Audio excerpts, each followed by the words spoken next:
Commandant van Heerden had few illusions about himself, and a great many about everything else.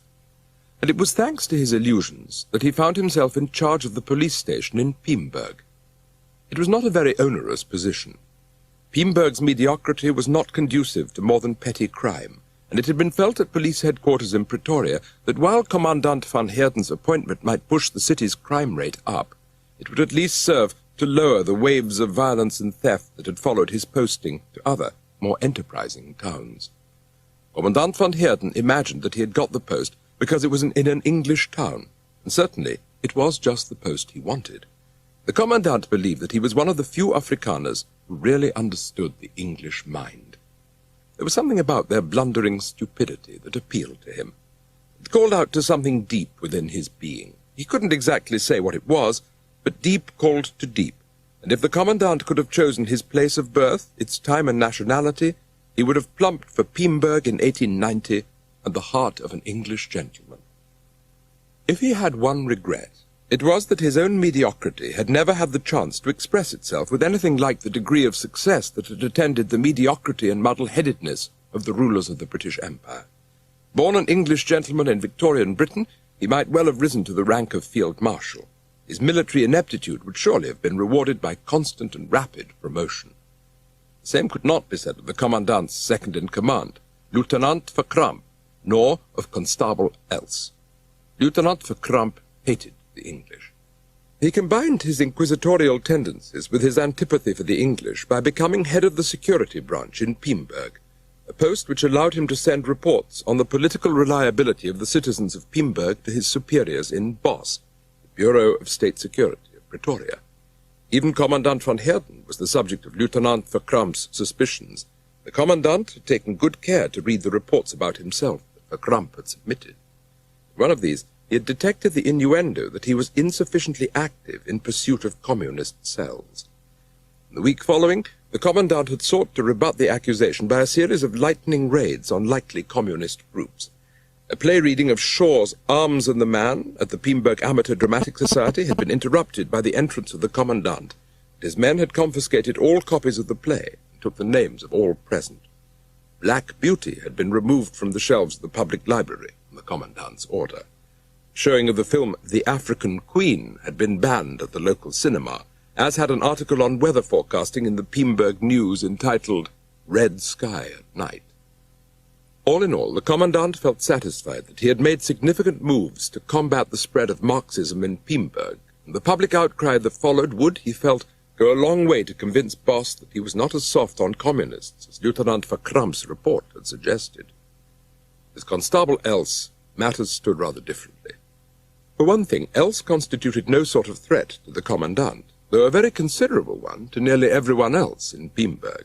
His natural aptitude for violence, and particularly for shooting black people, was only equalled by his taste for brandy and his predilection for forcing the less attractive parts of his person into those parts of African women legally reserved for male members of their own race. Else had his virtues, not the least of which was a deep if obscure sense of devotion to his commanding officer. Not that Commandant van Heerden was in the least interested in Constable Else's regard for him, but it made a change from the abiding dislike that emanated from Lieutenant Verkramp. If Piemburg was the garden of Commandant van Heerden's soul, where he would wander happily dreaming of great men and great deeds done, Miss Hazelstone of Jacaranda Park was the key plant, the corner tree of this interior landscape. Not that she was young or beautiful or charming or even in any sense likable. She was none of these things. She was old, ugly, garrulous, and abrupt to the point of rudeness. Hardly alluring qualities, but to the Commandant they were filled with extraordinary attractions. These were all the attributes of the English. On the rare occasions that he could find an excuse to visit Jacaranda House, Miss Hazelstone would receive him, if she deigned to see him at all, at the servants' entrance, and would dispatch him with an economy of incivility and an abundance of implicit contempt that left the Commandant breathless with admiration. Came therefore as all the more of a shock when he heard Constable Else answer the phone in the outer office, and the strident tones of Miss Hazelstone vibrating from the receiver. Interested to see how Else would suffer at her hands, the Commandant listened to the conversation. Miss Hazelstone was telephoning to report that she had just shot a Zulu cook. "You wish to report the death of a Kaffa," Constable Else began. "I have just murdered my Zulu cook," snapped Miss Hazelstone. Else was placatory. "That's what I said. You wish to report the death of a coon." "I wish to do nothing of the sort. I told you I have just murdered 5 pence. Else tried again. "The loss of a few coins doesn't count as murder." 5 pence was my cook. Killing a cook doesn't count as murder either. What does it count as, then? Miss Hazelstone's confidence in her own guilt was beginning to wilt under Constable Else's favourable diagnosis of the situation. Killing a white cook can be murder. It's unlikely, but it can be. Killing a black cook can't. Not under any circumstances. Killing a black cook comes under self-defence, justifiable homicide, or garbage disposal. Else permitted himself a giggle. "Have you tried the health department?" he inquired. It was obvious to the Commandant that Else had lost what little sense of social deference he had ever possessed. He pushed Else aside and took the call himself. "Commandant von Heerden here," he said. "I understand that there has been a slight accident with your cook." Miss Hazelstone was adamant. "I have just murdered my Zulu cook." Commandant von Heerden ignored the self-accusation. "The body is in the house?" he inquired. "The body is on the lawn," said Miss Hazelstone. Commandant sighed. It was always the same. Why couldn't people shoot blacks inside their houses, where they were supposed to shoot them? "I will be up at Jacaranda House in 40 minutes, he said, "and when I arrive, I will find the body in the house." Miss Hazelstone was not impressed. "Are you suggesting that I move the body?" she asked angrily. "Madam," interrupted the Commandant, "I'm merely trying to help you to obey the law." He paused, groping for words. "The law says that it is a crime to shoot Kafirs outside your house. But the law also says it is perfectly permissible and proper to shoot them inside your house, if they have entered illegally. 5 pence was my cook, and had every legal right to enter the house." "I'm afraid you're wrong there," Commandant von Heerden went on. "Your house is a white area, and no Kafir is entitled to enter a white area without permission to enter." "You'll be up here in 5 minutes, and 5 pence will be on the lawn where I shot him," snarled Miss Hazelstone, and slammed down the phone. Commandant looked at the receiver and sighed. He put it down wearily, and turning to Constable Else, he ordered his car. Miss Hazelstone had chosen the scene of her crime with a sense of propriety and occasion which belonged to a distant and leisurely age. The body of 5 pence lay on an immaculate lawn, and was huddled in a suitably obeisant rigour at the foot of a pedestal on which had stood the bust of Sir Theophilus Hazelstone, G.C.R., C.S.I., G.C.I., D.S.O., and one-time governor of Zululand and viceroy of Matabeleland. The bust had disappeared from its pedestal and lay fragmented over half an acre of otherwise spotless lawn. Beyond the lawn, the trunks of the gum trees were gashed and splintered, and the azalea bushes looked as though they had been the subject of the concentrated attention of some very large and desperately hungry animal. Branches and leaves lay scattered and torn in a gap some 20 yards across.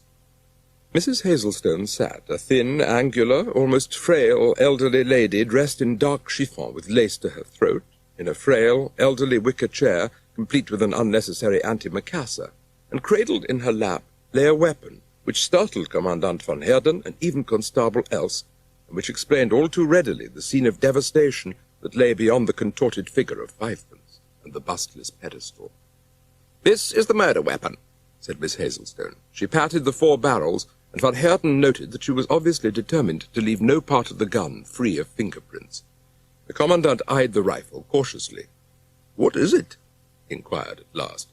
"It's a magazine-loaded, multi-barreled elephant gun," Miss Hazelstone replied. "It was designed by my father, the late Judge Hazelstone, and made to his own specifications. Its rate of fire is 40 bullets a minute, and it can incapacitate a charging elephant at 1,000 yards. Van Heerden volunteered the opinion that it seemed unnecessary to kill elephants at 1,000 yards. He couldn't bring himself to use the word incapacitate. It seemed inappropriately modest. Evaporate seemed more likely. "That rifle is far too heavy for a woman, I beg your pardon, for a lady, to use," he said, and regretted the remark almost as soon as it was made. It was evident that Miss Hazelstone would respond to any challenge. She rose from her chair and aimed the great rifle into the garden. A second firing had destroyed what remained of the pedestal on which Sir Theophilus's bust had stood, and being aimed at ground level, had almost obliterated all traces of 5 pence's recently obeisant corpse. Down the centre of the lawn, The elephant gun had cut a straight trench, some 8 inches in depth and 15 yards long, from whose serrated edges arose what the commandant despairingly hoped was steam. "Now, about this cook," the commandant began. "Can I take it that you were dissatisfied with his cooking?" "Fivepence was an excellent cook," Miss Hazelstone declared emphatically. "Fivepence was a culinary expert." "Was he indeed?" The commandant's hopes were raised. "And when did you first discover what he was up to?" "Almost from the word go." The commandant was amazed. "And you allowed him to go on?" "Of course I did. You don't think I was going to stop him, do you?" Miss Hazelstone snapped. "But your duty as a citizen—" "My duty as a citizen, fiddlesticks! Why in the name of heaven should my duty as a citizen oblige me to sack an excellent cook?"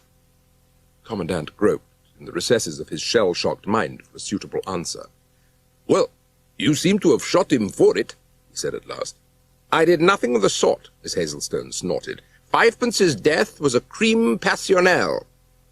Commandant van Heerden tried to imagine what a crime passionnel looked like. Fivepence's death had looked more like an exploded blood pudding to him, and as for the portions that Constable Else was still attempting to dislodge from the blue gum, even a dog-catcher would have been hard put to think of an adequate description for them. "A crime passionnel," he repeated slowly, hoping that Miss Hazelstone would come to his rescue with a more familiar term. She did. "A crime of passion, you fool," she snarled. Commandant van Heerden nodded. He had never supposed it to have been anything else. Nobody in his right mind would have inflicted those appalling injuries on Fivepence in cold blood, and without some degree of feeling being involved. "Oh, I can see that," he said. But Miss Hazelstone had no intention of allowing him to remain under this comforting misapprehension. "I want you to understand that my feelings for Fivepence were not those which normally obtain between mistress and servant," she said. "What I am trying to tell you is that I was in love with him." This was a bombshell. Speechless with horror, he gazed unfocused in Miss Hazelstone's direction. He knew now what the face of madness looked like.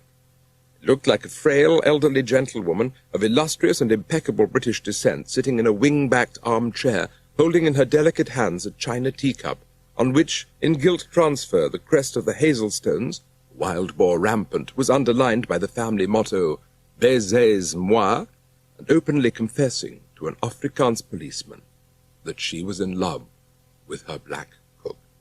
"We became lovers 8 years ago, and from the first we were delightfully happy. Fivepence understood my emotional needs. Of course, we couldn't marry because of the absurd Immorality Act." She paused and held up a hand as if to silence the commandant's shocked protest. "So we had to live in sin." Commandant van Heerden was past shock. He goggled at her. "But if we weren't married," Miss Hazelstone continued, "we were happy. I must admit we didn't have much of a social life. Then by the time you reach my age, a quiet life at home is all one really wants, don't you think?" Commandant van Heerden didn't think. He was doing his best not to listen. He rose unsteadily from his chair and closed the French doors that led out onto the stoop. What this ghastly old woman was telling him must on no account reach the ears of Constable Else. While Miss Hazelstone mumbled on with her catalogue of Fivepence's virtues, the commandant paced the room, frenziedly searching his mind for some means of hushing the case up. Miss Hazelstone and Jacaranda House were practically national institutions. Her column on refined living and etiquette appeared in every newspaper in the country, not to mention her frequent articles in the glossier women's journals. If the doyenne of English society in Zululand were known to have murdered her black cook, or if falling in love with black cooks was to come into the category of refined living and the fashion spread, as well it might, South Africa would go coloured in a year. Miss Hazelstone and her Zulu bloody cook could end 300 years of white supremacy in southern Africa. Worse still, he, Commandant van Heerden, would be held responsible.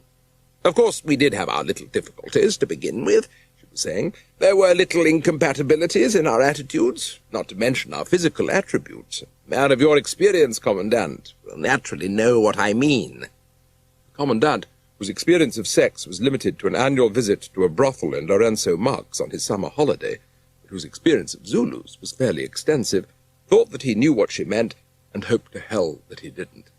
"To begin with, Fivepence suffered from ejaculatio praecox," Miss Hazelstone continued, clinically.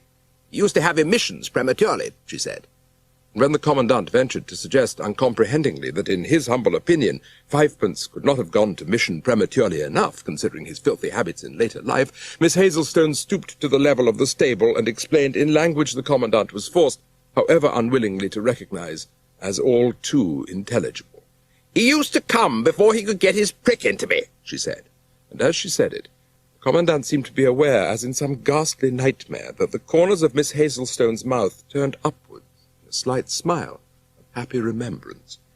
He knew now that Miss Hazelstone was clean out of her mind. He was about to say that she had blown her top, the phrase being all too reminiscent of Fivepence's disgusting propensity, not to mention his ultimate fate, was throttled on the threshold of his consciousness.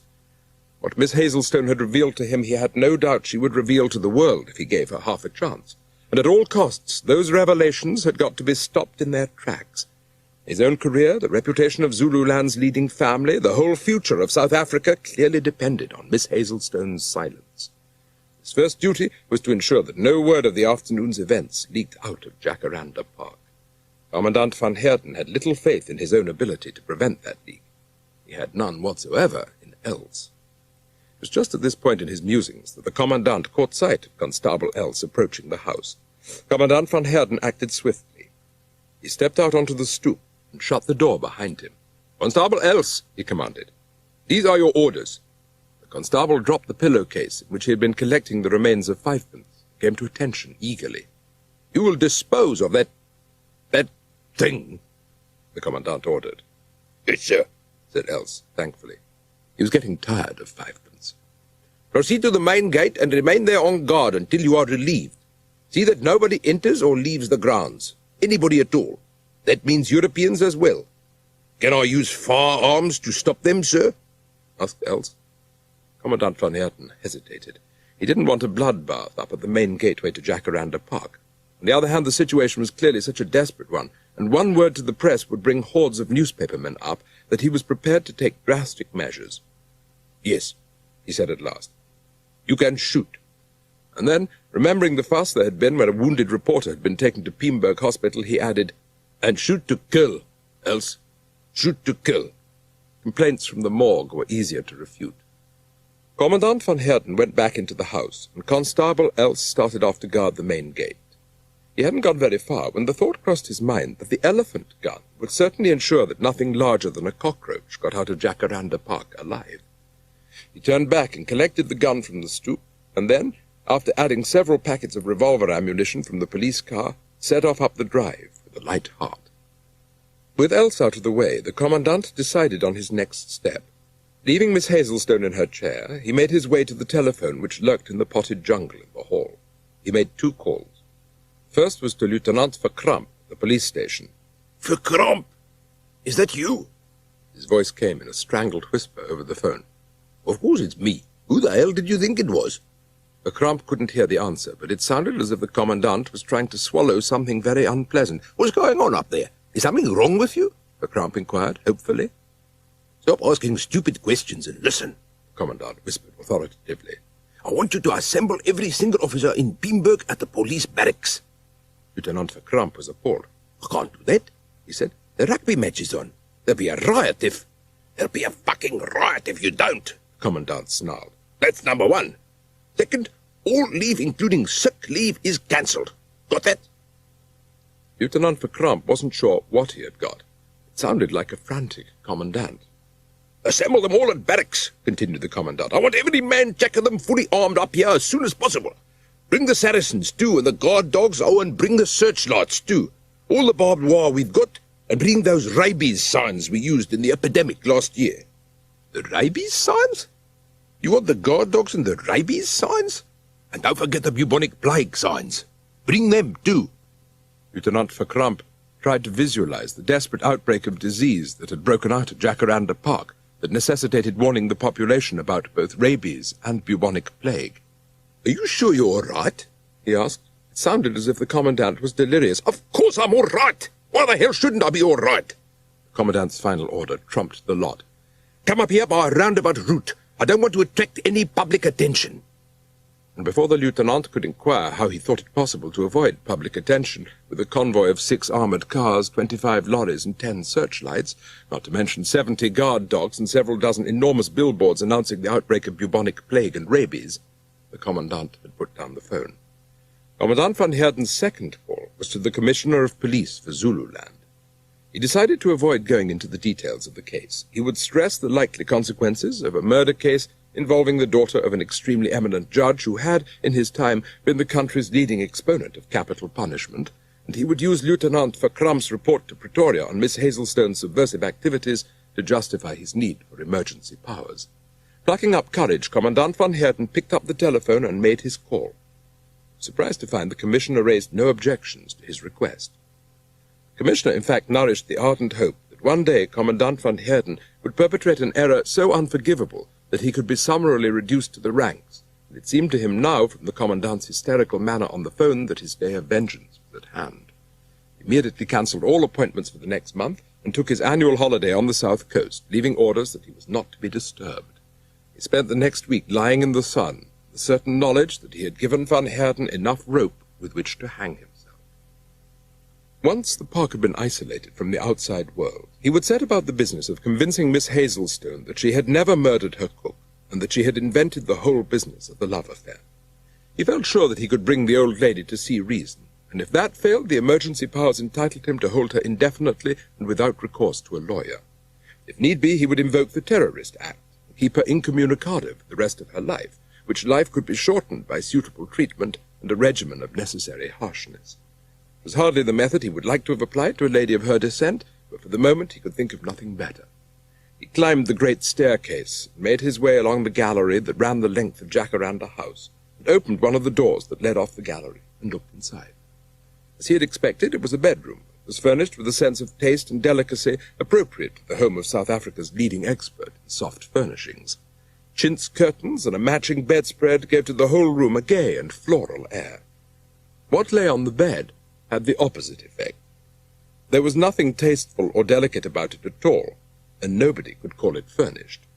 For there, its incongruity emphasized by the daintiness of the other appointments, lay the body of a large, hairy, and completely naked man. Worse still, the Commandant's disturbed state of mind, the body bore all the signs of having only recently bled to death. It was practically coated with blood. Shaken by the appalling discovery of yet another corpse, the Commandant staggered into the gallery and leant against the wall. One body in an afternoon he could just about cope with, particularly if it was black, but 2, and one of them white, filled him with despair. After a moment's agonizing thought, Commandant van Heerden recovered his nerve sufficiently to peer round the door into the murder room again. The corpse was still there, he noted miserably.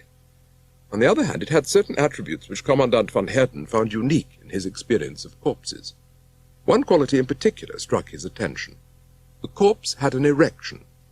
The Commandant peered round the door again to confirm his suspicion, and as he did so, the corpse stirred and began to snore. For a moment Commandant van Heerden was so relieved by this evidence of life that he felt inclined to laugh. The next moment he realized the full importance of his discovery, and the smile died on his face. He had no doubt at all that the man whose body lay before him on the bed was the true murderer of Fifepence. The Commandant peered down at the figure on the bed, and as he did so he became aware of the smell of brandy in the air. A moment later his foot banged against a bottle lying on the floor. He reached down and picked it up. Old rhino skin brandy, he noted with disgust. That the man was a murderer he had no doubt. That he was now drunk to the world, no doubt either. What remained a mystery was why Miss Hazelstone had confessed to a crime she had never committed. More of a mystery still, why she had embroidered her confession with the gratuitous filth that she had been sleeping with her Zulu cook. Hard by him, the head of a stuffed rhinoceros peered myopically into eternity. Commandant van Heerden peered back, and wondered which of his acquaintances it reminded him of, and as he did so he had the sudden insight into the true meaning of Miss Hazelstone's confession, which was to alter his life so radically. He had suddenly realized that the face of the murderer on the bed reminded him of someone. In spite of the gaping mouth and the bag-bottomed eyes, in spite of years of dissipation and sexual overindulgence and gallons of old rhino-skin brandy, The features of the man on the bed bore an unmistakable resemblance to those of Sir Theophilus and to the late Judge Hazelstone. He knew now who the man was. He was Jonathan Hazelstone, Miss Hazelstone's younger brother. With new understanding dawning on him, Commandant van Heerden turned to leave the room. As he did so, the murderer stirred again. The Commandant froze in his tracks and watched with a mixture of fear and disgust as a blood-stained hand groped up the man's hairy thigh and grasped the great erection. Commandant van Heerden waited no longer. With a gasp, he dashed from the room and hurried along the corridor. A man who could put away a bottle of old rhino skin and still survive in no matter how comatose a state was undoubtedly a maniac. And if on top of all that he could lie there with an erection while his body fought off the appalling injuries being inflicted on it by the brandy, he was undoubtedly a sex fiend whose sexual appetite must be of such an intensity as to leave nothing safe. Commandant van Heerden remembered Fivepence's posture at the foot of the pedestal, and he began to think he knew how the Zulu cook had died, and in his calculations there was no place for the elephant gun. Chivalry. It's pure chivalry, he said to himself. She is sacrificing herself to protect the family name. Couldn't quite see how confessing to murdering your black cook was saving the family name, but he supposed it was better than having your brother confess to having buggered the said cook into an early grave. At the main gateway to Jacaranda Park, Constable Else was not finding the afternoon as enjoyable as he had expected. Nobody had tried to enter or leave the park, and Else had had very little to shoot at. He had taken a pot shot at a native delivery boy on a bicycle, but the boy had recognized Else in time and had thrown himself into the ditch before Else had time to take proper aim. Missing the native hadn't improved Else's temper. "Miss one, and you missed the fucking lot," he said to himself. It was certainly true that once word got round that Kaffa killer Else was in the district, white housewives could scream blue murder at their servants and threaten them with every punishment in the book, and still no sane black man would venture out of the house to water the lawn or fetch the groceries. So, for want of anything better to do, Else had explored the area around the gateway and had closed and bolted the great wrought-iron gates. In the course of his explorations, he made the exciting discovery that what he had at first sight taken to be a well-clipped square privet hedge concealed, in fact, a concrete blockhouse. It was clearly very old, just as clearly very impregnable. Constable Else, having found the doorway to this impregnable fortress, amused himself by mounting the elephant gun in a gun port and aiming it down the road. He had no sooner done this than he spotted an Alsatian dog which had stepped out for a pee against one of the gate-posts. Constable Else was not one to miss opportunities. One well-aimed revolver shot, and the Alsatian lost all interest in the events of the afternoon. Other people in the neighborhood of Jacaranda Park were not so fortunate. 5 plain-clothes detectives, whom Lieutenant Verkramp had sent straight up to Jacaranda Park, and who were walking with the utmost discretion and at intervals of 25 yards between them, heard the shot, consulted together, and began to approach the main gate with drawn revolvers and a degree of furtiveness calculated to excite the suspicions of Constable Else in the blockhouse. Commandant van Heerden, trudging happily up the drive, also heard the shot, but he was so engrossed in calculating the exact number of strokes Jonathan Hazelstone would receive before being hanged that the sound of one shot coming from Else's direction hardly penetrated his consciousness. It was only when the Commandant heard a volley of shots ring out from the direction of the gate, followed by the screams of wounded men, that he began to suspect that Else was exceeding his instructions. In the blockhouse, Constable Else was faced with the same problem. The 5 sinister figures who had crept round the corner of the road with revolvers in their hands had been so clearly bent on entering the park illegally that he had shot the first 2 without hesitation. The answering spatter of bullets through the privet hedge had seemed fully to justify his action, and safe within the blockhouse, Constable Else broke open the ammunition packs and prepared for a long battle. After 10 minutes, the plain-clothes-men were reinforced by a dozen more, and Else settled down to the business of defending the gateway with a relish that fully justified his early expectations that the afternoon would prove interesting.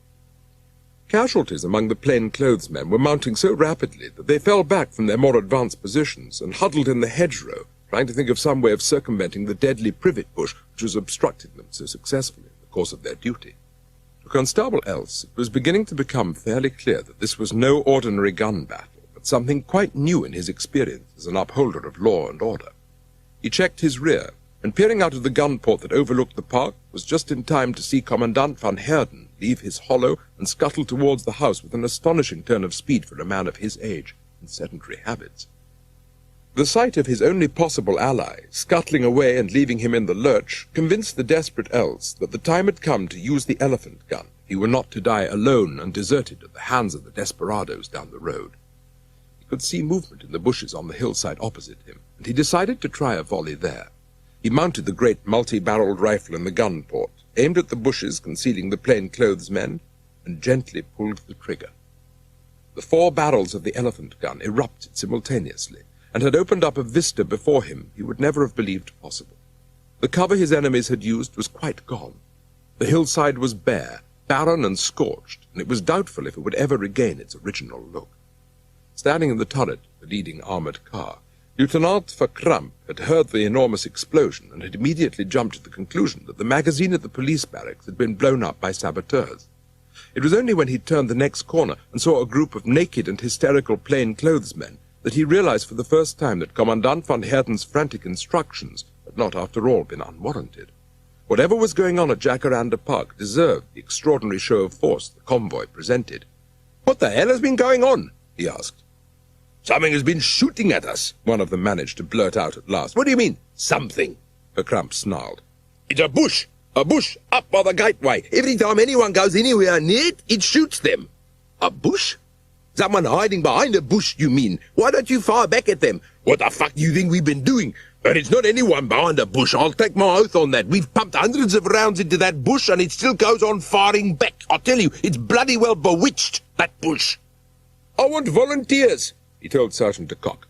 And while the sergeant went off to dragoon 2 mentally retarded constables into volunteering, Lieutenant Verkramp turned back to the plain-clothes men. "Where's this bush?" he asked. "Just inside the gateway. You can't miss it," they told him, adding, "And it won't miss you, either. We'll see about that," muttered the lieutenant. By the time he had finished, the men who began crawling up the ditch towards Constable Else's privet bush resembled nothing so much as small bushes themselves. They were not so well trimmed, it was true, and certainly not so bullet-proof, but whatever else their camouflage served to conceal, it was quite impossible to tell, even at close range, that here were uniformed men from the South African police. As the Commandant plunged past Miss Hazelstone into the drawing-room, he heard her say, "I thought I heard a clap of thunder just now. I do believe it's going to rain." It was good to be back in a world of sanity, the Commandant thought, as he dropped, limp and exhausted, into an easy chair. Miss Hazelstone moved pensively and with an air of gentle melancholy to her wing-backed armchair, and seating herself in it, turned her face with a look of the profoundest reverence towards a painting that hung above the fireplace. "He was a good man," she said at last, in a low voice. Commandant von Herden followed her gaze and studied the painting. It portrayed a man in long robes and carrying a lantern in his hand at the door of a house, and the Commandant supposed it to be yet another portrait of Sir Theophilus, painted this time, to judge by the robe he was wearing, while the great man had been serving in India. It was entitled The Light of the World, which even the Commandant, for all his admiration of the Viceroy, thought was going a bit far. Still he felt called upon to say something. "I'm sure he was," he said, sympathetically, "and a very great man, too." Miss Hazelstone looked at the Commandant gratefully and with new respect. "I had no idea," she murmured. "Oh, I practically worshipped the man," the Commandant continued, adding as an afterthought, "I only wish there were more of his sort about today." "I've reason to believe," he began.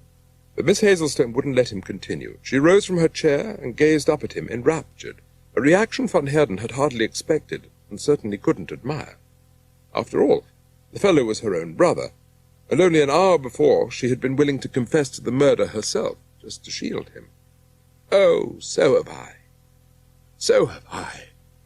Haven't we all?" And this time Miss Hazelstone gathered the Commandant's large hands into her own tiny ones and gazed into his eyes. "I knew it, Commandant. I knew it all the time." Commandant von Herden needed no telling. Of course she had known about it all the time, otherwise she wouldn't have been covering up for the brute. To hell, he thought, with formalities. "I suppose he's still upstairs in the bedroom," he said.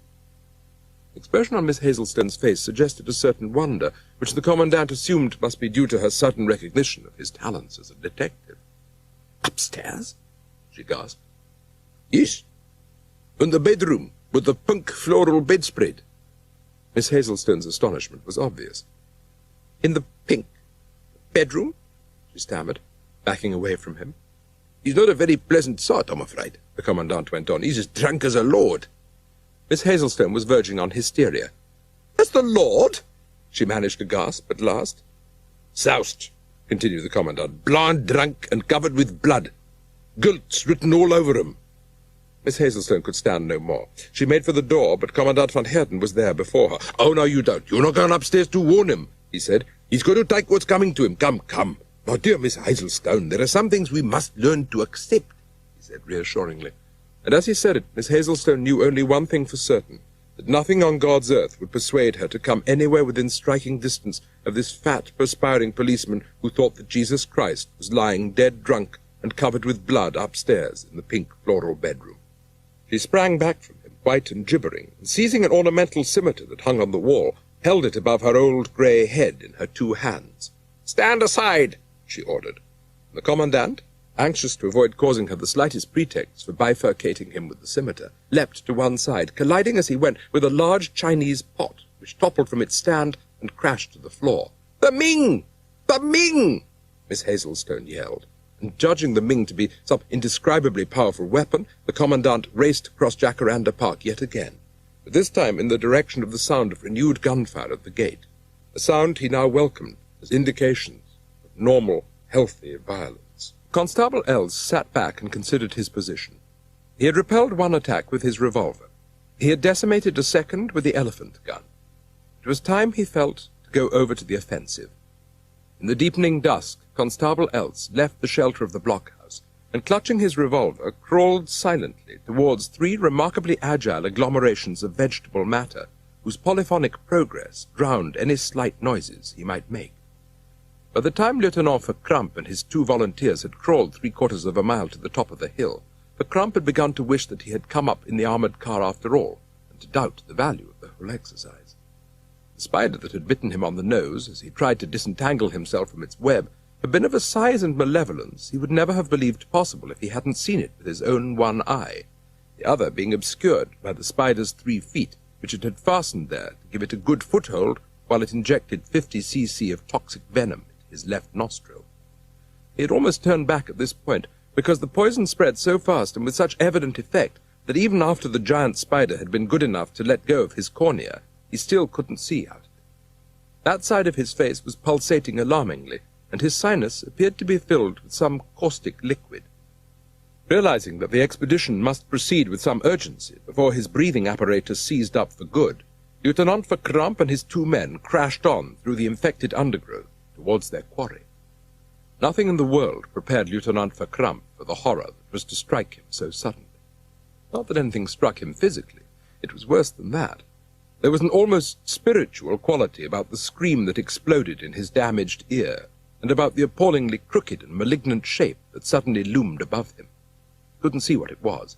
He knew only its disgusting breath, and with it a banshee yell, malignant beyond belief, and coming, he had no doubt at all, from the very depths of hell.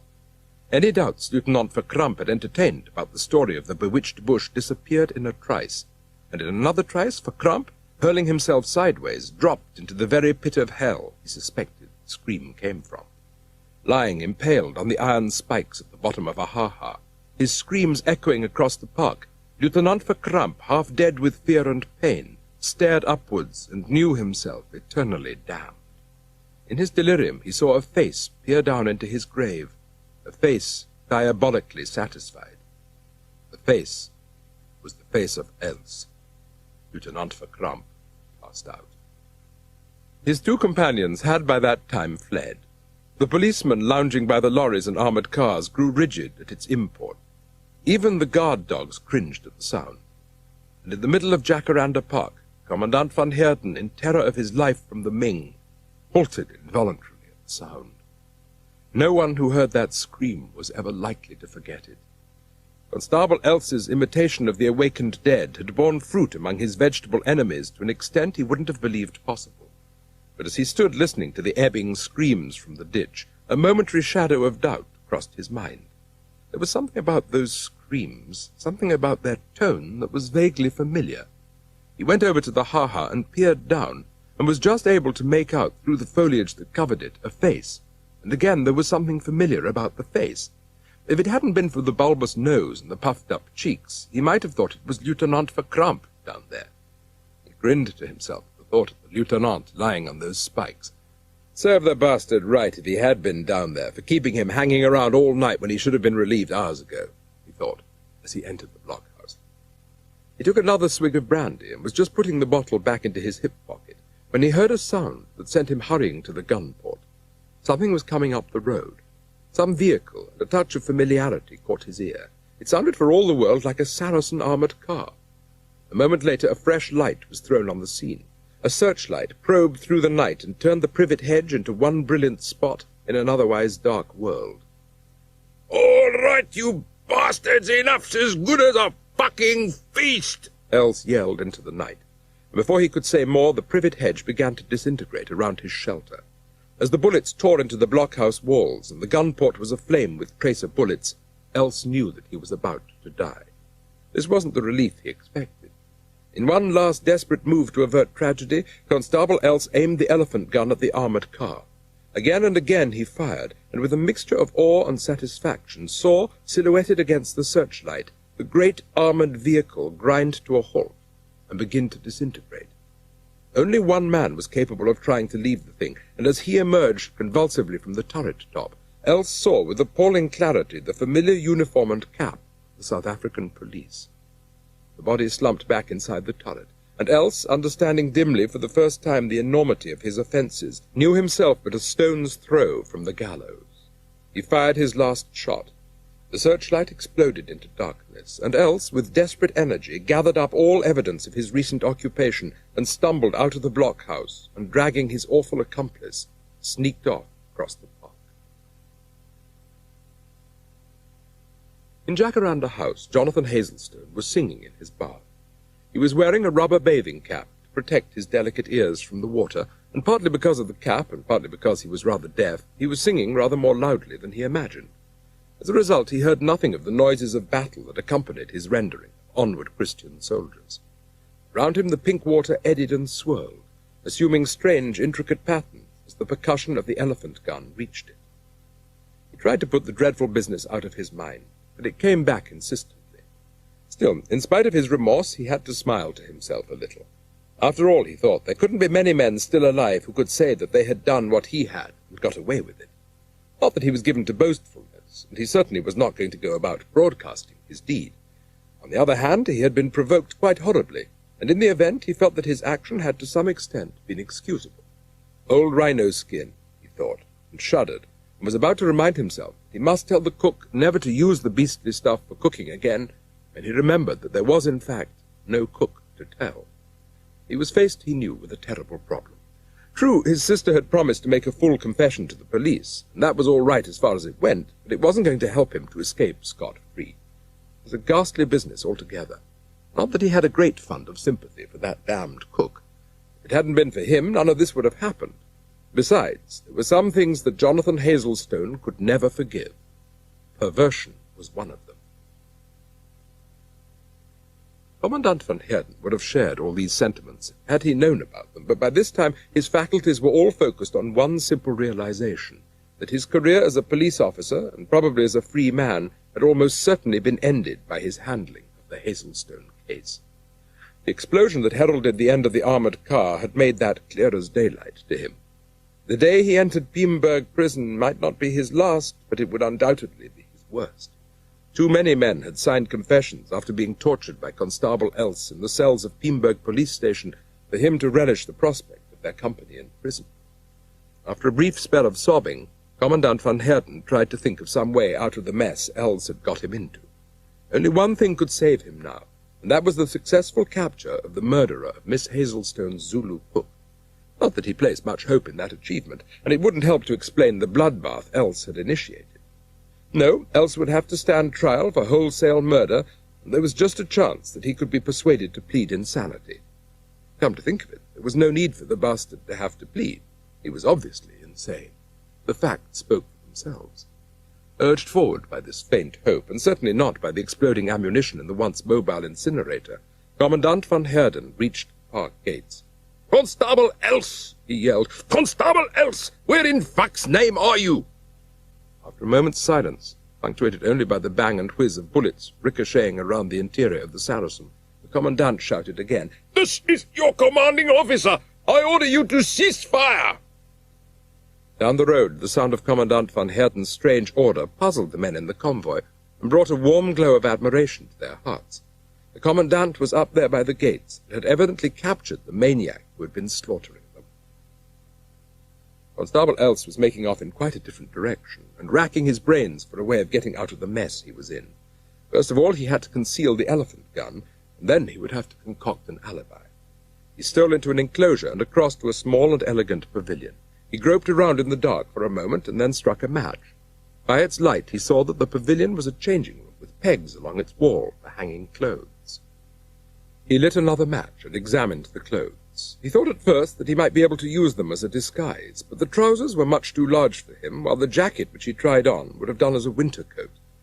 He was a little puzzled by the black waistcoat with no buttons on it, until he spotted the attached dog collar. Constable Else gave up all thought of using the clothes as a disguise. He had too much respect for religion to profane the garments of his own person. Instead, he used them to wipe the elephant gun clean of his fingerprints. An expert in removing vital evidence, by the time he had finished there was nothing to connect him with the gun. 20 minutes later, Constable Else stepped jauntily out of the pavilion and sauntered cheerfully across the park towards Piemburg. Behind him he had left everything that connected him with the massacre at the main gate. The elephant gun was concealed under the clergyman's clothes. In a back pocket of the trousers was his revolver, while the jacket pockets bulged with the empty cartridge cases he had carefully collected from the floor of the blockhouse. Each and every article had been meticulously polished. No fingerprint expert could prove that they had been used by Constable Else. Finally, and with a touch of whimsy, he had put a half-bottle of old rhino skin into the inside breast pocket of the jacket. It had been quite empty, and he had no use for empty bottles anyway.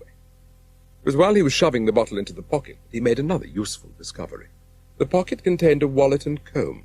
Constable Else searched the other pockets and found a handkerchief and several other objects. "Nothing like doing a job properly," he thought, pocketing the things, setting off for the blockhouse for one final visit. On the way he stopped to read a notice which was being hammered into place by a group of policemen. An hour later, foaming at the mouth and exhibiting all the symptoms of rabies, Constable Else presented himself at the casualty department of Piemburg Hospital. Before they could get him into bed, he had bitten 2 nurses and a doctor. At the entrance to Jacaranda Park, Commandant von Herten was exhibiting similar symptoms to the men who gathered round him at the pall of smoke. The disappearance of Lieutenant Verkramp particularly incensed him. "Missing? What do you mean, missing?" he yelled at Sergeant de Kock. "He came up here to reconnoitre, sir," answered the sergeant. "In disguise." "In what?" yelled the commandant. "He was disguised as a bush, sir." Commandant von Herten turned to the men. "Any of you men seen a small bush around here?" A hush fell over the policemen. They had all seen a small bush round there. "There's one just behind you, sir," the constable said. The commandant turned and looked at what remained of the privet hedge. It was obviously nothing like Verkramp, disguised or not. "Not that, you fool!" he snarled. "A walking fucking bush!" "I don't know about that bush fucking, sir," said the constable, "and I dare say it can't walk, but I do know the bloody thing can shoot straight." "What the hell are you talking about?" snapped the commandant, as a nervous giggle ran round the crowd. Sergeant de Kock enlightened him. "The fellow who knocked out the Saracen took cover behind that bush." A moment later, Commandant von Herten was peering through the doorway into the blockhouse. The interior was still filled with the fumes of burnt powder, but even so, Commandant von Herten's olfactory nerve could detect a pervasive, familiar smell. The blockhouse stank of old rhino skin. On the floor there was further evidence.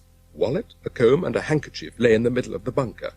The commandant picked them up and gingerly held them to his nose. They were practically soaked in brandy. He opened the wallet and saw stamped in gold letters a name he was also familiar with. Jonathan Hazelstone. Commandant von Herten wasted no more time. Leaving the bunker, he gave his orders. The park was to be surrounded. Roadblocks were to be set up on all roads in the vicinity. Searchlights were to illuminate the entire area of the park. "We're going in to get him," he said finally. "Bring up the other Saracens and the guard dogs." 10 minutes later, they were at Jacaranda House. "What about the Black Death?" Sergeant de Kock asked anxiously. "The Black's Death? "Oh, yes, caused by gunshot wounds," replied the commandant enigmatically, and disappearing inside the turret, slammed the lid. The convoy moved off cautiously down the drive to Jacaranda House. Jonathan Hazelstone's musings on his next sermon had taken his mind off the tragic death of Fifepence. Drying himself after his bath, he remembered he had left his clothes in the bathing pavilion. Still groggy from the effects of the brandy, he wandered absent-mindedly downstairs, wearing the bathing cap and wrapped only in a voluminous towel. On the steps of the front door he stopped and took a deep breath of cool night air. Headlights were moving slowly down the drive. "Visitors," he thought to himself, "mustn't be caught like this," and wrapping the towel more firmly round himself, trotted across the drive and disappeared behind the privet hedge as Commandant von Heerden's convoy approached the house. Standing on the edge of the swimming pool, he uttered a silent prayer to the Almighty to help him by no matter what drastic methods to avoid the repetition of his wickedness. And a moment later, the Bishop of Barotseland plunged through the moon's reflected image into the cool water of the pool. Faintly, very faintly, it was true, but with a distinctness he had never before experienced, he heard through his bathing cap the voice of the Lord. "Jonathan Hazelstone, I know you are there. I don't want any resistance. Give yourself up quietly." And 6 feet beneath the surface of the water, the Right Reverend Jonathan Hazelstone knew for the first time that he was truly destined for great things. The call he had waited so long to hear had come at last. Commandant von Heerden decided to have one more go at getting the brute out without trouble. The very last thing he wanted was another gun battle. He peered out of the turret of the Saracen and raised the loud hailer again. "Jonathan Hazelstone, I'm giving you one last chance," his voice, amplified 100 times, boomed into the night. "If you come out quietly, you will be safe. If not, I am coming in to get you." "There's no need to shout," Miss Hazelstone said demurely. "There is a bell, you know." Commandant wasn't in the mood for lessons in etiquette. "I've come for your brother," he shouted. "He's about his ablutions," she snapped, and was about to turn away when she remembered the breakage. "About that Ming," she began. With a slam of the turret top, Commandant von Heerden disappeared. From inside the armored car came the muffled sound of his voice. "Don't talk to me about the Ming," he yelled. "You go in and tell your brother to unblute the fucking thing and come out with his hands up." Miss Hazelstone had stood as much as she could take. "How dare you speak to me like that?" she snarled. "I'll do no such thing." He turned to re-enter the house. "Then I will!" screamed the Commandant, and ordered his men into the house. There was no human obstacle to the policemen who dashed upstairs and along corridors into bedrooms in search of the killer. Disconsolate, they reported to the Commandant, who was still cowering at the Saracen. "He's not there!" they yelled. "Are you absolutely certain?" he asked, before opening the lid. They were, and the Commandant clambered out. He knew there was only one thing left to do, one slim chance of capturing Jonathan Hazelstone that night. "The dogs!" he ordered frantically. "Bring the tracker dogs!" And dashed despairingly into the house and up the stairs, followed by the pack of breathless and eager Alsatians. Grabbing the bedspread from the bed, he held it out to the dogs to smell. As the dogs sniffed the cloth and passed off down the corridor, they read its message loud and clear. The thing reeked of old rhino skin. Behind them, in the privacy of the pavilion, the Bishop of Barotseland was having some difficulty in getting dressed. For one thing, his clothes seemed to have wrapped themselves round some heavy metallic object, and when at last the bishop had disentangled the thing and had carried it out into the moonlight to see what it was, he was so distressed by its associations with the murder of Fifepence that in his agitation he dropped it, and the great gun splashed into the pool and disappeared. Consoling himself with the thought that it could do no more harm down there, he went back into the pavilion to put on the rest of his clothes. He had some more difficulty with his trousers. There was something large and heavy in his back pocket, and it took him some time to get it out. "Ah, well," he said to himself as he struggled to pull the revolver loose, "these things are sent to try us," and was trying to imagine how on earth the weapon could have found its way into his trouser pocket, when he became aware he was no longer alone. His poor hearing, the fact that he was still wearing the bathing cap, prevented him hearing the approach of the dogs. One moment he was standing by the pool looking down at the revolver, reciting from his grandfather's favourite poem, and the next he was engulfed in dogs. Muzzles raised, fangs bared, with slobbering jowls they came. The bishop, overwhelmed by their rush, fell backwards into the swimming pool, still clutching the revolver. As he went, he involuntarily pulled the trigger, and a single shot disappeared harmlessly into the night sky. The bishop surfaced in the middle of the pool and looked round him. The sight was not one to reassure him. The pool was filled with struggling Alsatians. He swam the length of the pool under water and surfaced. Above him, paws thrashed the water into foam as the bishop pondered this new manifestation of the Almighty. He was just wondering how this collective appearance could be reconciled with the notion that God was one and indivisible, when his arm was seized and he was dragged out of the pool by several policemen. The next moment his wrists were handcuffed behind him, and he was swung around. Naked and wet, Jonathan Hazelstone stood among the potted plants in the great hall, still wearing the bathing cap. From a great distance, and far beyond the frontiers of sanity, he heard the commandant whisper, "Jonathan Hazelstone, I charge you with the wilful murder of one Zulu cook and God knows how many policemen, the wilful destruction of government property, and being in unlawful possession of weapons calculated to harm life and limb." And as the Bishop of Barotseland was led down into the cellar of Jacaranda House, Commandant van Heerden wearily climbed the staircase to find himself a nice, comfortable bedroom. He chose one with a blue bedspread on an enormous double bed, and as he stepped naked between the sheets, he considered himself a lucky man. "How's the prisoner?" the Commandant asked Sergeant Cock when he had finished his toast and coffee the next morning. "Looks insane to me. Keeps talking about animals all the time. Seems to think God is a guard dog or a vulture or something," said the sergeant. "No man who shoots 21 policemen can plead insanity." Sergeant Cock wasn't convinced. "Any man who shoots 21 policemen and leaves his wallet behind at the scene of the crime sounds insane to me." "We all make mistakes," said the Commandant, and went upstairs to begin his cross-examination. "I must protest against the assaults made on my person," the bishop began, and was surprised at the reaction this simple statement provoked. "You want to do what?" yelled the Commandant. "I have been assaulted by several of your men," said the bishop. "They have treated me absolutely abominably." Commandant van Heerden couldn't believe his ears. "And what do you think you were doing to them yesterday afternoon? Playing kiss in the fucking ring? You butcher half my bloody men, ruin a perfectly good Saracen, and murder your sister Zulu bleeding cook, and you've got the nerve to come in here and protest at the assaults on—" Commandant van Heerden was at a loss for words. "I am entitled by law to consult my lawyer. You'll be bleating about habeas corpus next. I most certainly will, unless you bring me before a magistrate in 48 hours. Well, let me tell you something now. I'm holding you under the Terrorism Act, and that means you can see no lawyer, and there's no habeas corpus, nothing." He paused to let this sink in. "I can detain you till the day you die, and you never so much as get a whiff of a lawyer, and as for charging you before a magistrate, that can wait for 48 years, or 480 for that matter." The bishop groped for something to say. "But the Terrorism Act doesn't apply to me. I'm not a terrorist. And what would you call a person who went around murdering 21 policemen, if not a bloody terrorist?" "I've no idea what you're talking about." "I'll tell you what I'm talking about," shouted the Commandant. "I'll spell it out for you. Early yesterday afternoon you attempted to destroy the evidence of a bestial crime committed upon the person of your sister's Zulu cook by shooting him with a monstrous elephant gun. You then forced your sister to confess to the crime to save your skin, while you went up to the main gate and shot down 21 of my men as they tried to enter the park."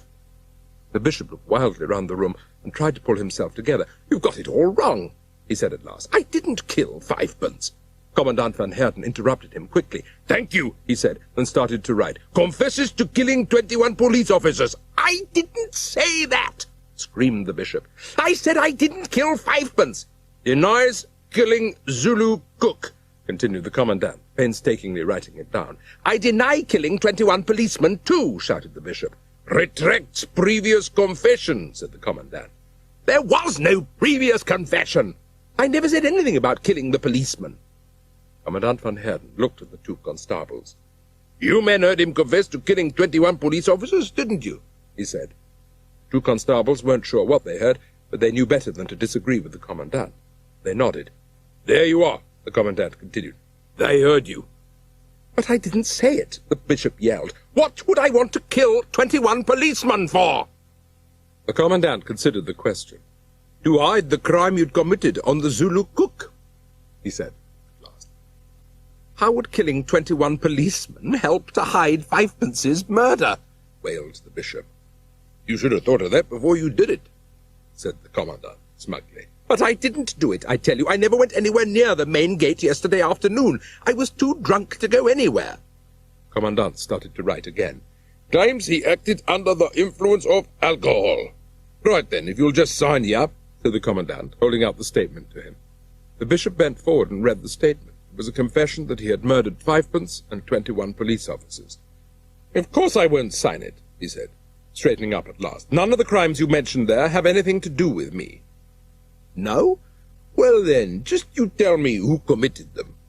My sister shot 5pence, the bishop began, and realized he was making a mistake. In front of him, the commandant's face had turned purple. You sordid bastard, he yelled. Call yourself an English gentleman, do you, and try and shift the blame for a murder on your poor dear sister? What sort of a man are you? Doesn't the family name mean a bleeding thing to you?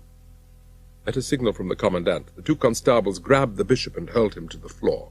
In a flurry of boots and truncheons, the bishop rolled about the floor of the study. Just as he thought he was about to die, he was hauled to his feet in front of the desk. We'll continue this conversation when you feel up to it, the commandant said, calmly. Commandant von Heerden was no great one for theories, and the cross-examination had not turned into a confession quite as easily as he had expected. The commandant could not see how a man who was dead drunk 1 minute half a mile from the blockhouse could the next be firing with remarkable accuracy at the plain-clothes men. Where the hell had Else disappeared to? The whole thing was a bloody mystery. Oh, well, never look a gift horse in the mouth, he thought. After all, my whole career is at stake, and it doesn't do to be choosy. When dawn broke over the varied remains of Constable Else's defence of Jacaranda Park, the policeman guarding the gate discovered the ha-ha and its inhabitants living and dead, and clambered gingerly down to collect what had not already flapped, gorged out of the moat. They had some difficulty at first in recognizing Lieutenant Verkramp under his vegetation, and when they had decided that he was at least partially human, they had even more difficulty deciding whether he was alive or dead. Certainly the creature they hauled onto the grass seemed more dead than alive. It was clearly suffering from a pronounced persecution complex. Don't roast me, please, don't roast me. I promise I won't do it again, Lieutenant Verkramp yelled, and he was still screaming, and he was lifted into the ambulance and driven down to the hospital. As Lieutenant Verkramp was being admitted to Piemburg Hospital, Constable Else was being discharged. I tell you, I've got rabies, Else shouted at the doctor, who told him there was nothing physically wrong with him. No such luck, said the doctor. You'll live to bite another day. And left Else standing on the steps, cursing the inefficiency of the medical profession. He was trying to make up his mind what he should do next when the police car that had accompanied the ambulance carrying Lieutenant Verkramp to hospital stopped next to him. Hey, Else, where the hell have you been? Said the sergeant next to the driver. The old man has been yelling blue murder for you. I've been in hospital, said Else. Suspected rabies. You'd better hop in. We'll go by the station and pick up your little toy. What little toy? Asked Else, hoping it wasn't the elephant gun. The electric shock machine. You got a customer up at Jacaranda House. Commandant von Heerden's examination of Miss Hazelstone had got off to a bad start. Nothing that he could say would convince her that she hadn't murdered 5pence. All right. Suppose for the moment that you did shoot him, he said for the umpteenth time. What was your motive? He was my lover. Most people love their lovers, Miss Hazelstone, yet you say you shot him. Correct, I did. 5pence and I shared certain mutual interests, said Miss Hazelstone, slowly. One thing, we had the same fetish. Oh, really? The same fetish? In his mind, the commandant conjured up a picture of the little native idols he had seen in the Piemburg Museum. You see, I am a rubber fetishist, Miss Hazelstone continued. Commandant von Heerden tried to grasp the implications of the remark. You are? He said. I can only make love when I am dressed in rubber. You can? It was rubber that drew 5pence and me together. It was? When I first met him, he was working in a garage, retreading tires. He was? I had taken my tires in for a retread, and 5pence was there. I recognized him at once as the man I had been looking for all my life. You did? Might almost say that our love affair was cemented over a Michelin X. You trying to tell me, he said, picking the bathing cap off the desk and dangling it from his finger a few inches in front of Miss Hazelstone's face. "But this rubber cap gives you an overwhelming desire to lay me?" In front of him, Miss Hazelstone nodded. "I suppose all those rubber clothes I found in one of the bedrooms upstairs belong to you too?" Miss Hazelstone agreed that they did. "And Fivepence would put on a rubber suit, and you would wear a rubber nightdress? Is that right?" Miss Hazelstone shook her head. "No," she said. "It was the other way round." "Oh, really? What was the other way round?" "The clothes were." "The clothes were the other way round?" "Yes." "Inside out, I suppose. Or was it back to front?" "I wore the men's suits, and Fivepence wore the dresses," Miss Hazelstone said. "As you've probably noticed, I have some marked masculine characteristics, and Fivepence, poor dear, was a transvestite." The Commandant, staring at her with increasing disgust, could see what she meant, and if for one moment he really believed that a fat Zulu cook had been dressing up in his missus's clothes, then he was a very lucky Zulu to have gone the way he did. The Commandant knew what he'd do to any houseboy of his he found prancing around in ladies' clothes, rubber or not, and it included pulling more than his vest tight, too. "It's no good your going on trying to cover up for your brother," he said. "We've enough evidence to hang him with already. What you tell me about the rubber clothes merely confirms what we already know. When your brother was arrested last night, he was wearing this cap." He held it up in front of her again. "Of course he was," said Miss Hazelstone. "He has to when he goes swimming. He has trouble with his ears." Commandant van Heerden smiled. "Sometimes listening to you, Miss Hazelstone, I fancy there's something wrong with my ears, too. But I don't go around with a rubber bathing cap on all the time." "Nor does Jonathan." "No? Well, then perhaps you'll explain how it came about that when he was brought before me this morning, he was still wearing it. Your brother evidently likes wearing rubber things." "Probably forgot to take it off," Miss Hazelstone said. "He's very absent-minded, you know. He's always forgetting where he's left things." "You can say that again," said the Commandant. "Well, whatever the reason, he comes home with all the rubber clothes he's so fond of, and he starts trying to seduce your Zulu cook." "What utter rubbish," said Miss Hazelstone. "Jonathan wouldn't dream of any such thing." "You're forgetting that he's a bishop." The Commandant wasn't forgetting anything of the sort, since he had never known it. "That's maybe what he's told you," he said. "Our information is that he is a convicted criminal. There is a file on him down at the station. Lieutenant Verkramp has the details, but this is insane. Jonathan is the Bishop of Barotseland." "Probably his alias," said the Commandant. "Right, we've got to the part where he tries to make 5 pence. The cook objects and runs out onto the lawn, and your brother shoots him down." "You're mad!" Miss Hazelstone shouted and stood up. "You're quite mad. My brother was in the swimming bath when I shot 5 pence. He came running when he heard the shot and tried to administer the last rites." "Last rites is one way of putting it," said the Commandant, "and I suppose that's how he got blood all over himself." "Exactly. And you honestly expect me to believe that a nice old lady like you shoots your cook, and that your brother, whom I find dead drunk on a bed, naked and covered with blood, is a bishop and had nothing to do with the killing? Really, Miss Hazelstone, you must take me for an idiot." "I do," said Miss Hazelstone, simply. He swung his chair round and faced the bookshelves. Behind him, Miss Hazelstone acted promptly. Seizing both the opportunity provided by the back of the Commandant's head and a brass paperweight, she brought the two together with as much strength as she could muster. The Commandant slumped to the floor. Miss Hazelstone stepped nimbly across to the door. "The Commandant has had a stroke," she said. The 2 constables on duty there. "Help me take him up to his bedroom." She led the way upstairs. As soon as they had gone, Miss Hazelstone stepped to the door of the bedroom and whistled. A Doberman pinscher that had been asleep on the rug in the drawing-room heard the whistle and left its sanctuary. Silently it climbed the stairs and loped down the passage to its mistress. The sergeant found Miss Hazelstone waiting for him at the end of the passage. She stood demurely and with that air of melancholy the Commandant had so much admired the day before, and in her hand she held something that was decidedly melancholy, not in the least demure. It was not the size of the elephant gun, and it quite clearly couldn't incapacitate a charging elephant at 1,000 yards, but in its own small way it was suited to the purpose Miss Hazelstone very clearly had in mind. "That's right," she said, as the sergeant stopped on the landing. "Stand quite still and you won't get hurt. This is a scattergun, and if you want to find out how many cartridges the magazine holds, I suggest you try to rush me. You'll need a lot of men." "That's right," she continued. The sergeant stared at her. "Have a good look, and while you're about it, have a good look at the weapons on the walls. They are all in working order, and I have enough ammunition in my bedroom to last me quite some time." She paused. The sergeant obediently looked at the guns. "Now then, you trot off downstairs, and don't attempt to come up again. Toby will tell me if you do." The dog growled knowingly. "And when you get down there," she went on, "you are to release my brother. I shall give you 10 minutes, and then I shall expect to see him walk up the drive freely and without let or hindrance. If not, I shall shoot Commandant van Heerden." The sergeant nodded. "Now then, get out."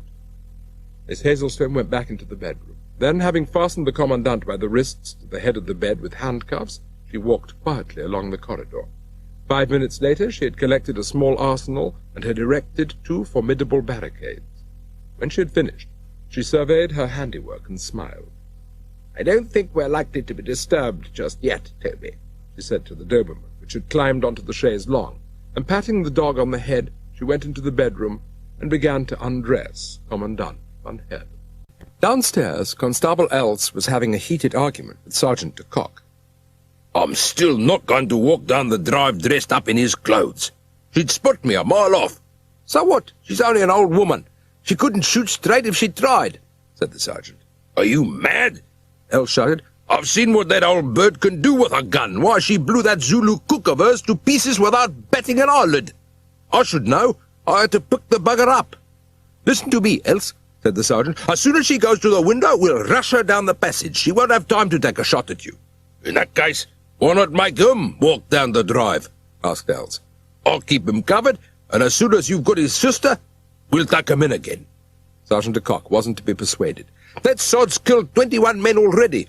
I wouldn't let him out of those handcuffs if you paid me," he said.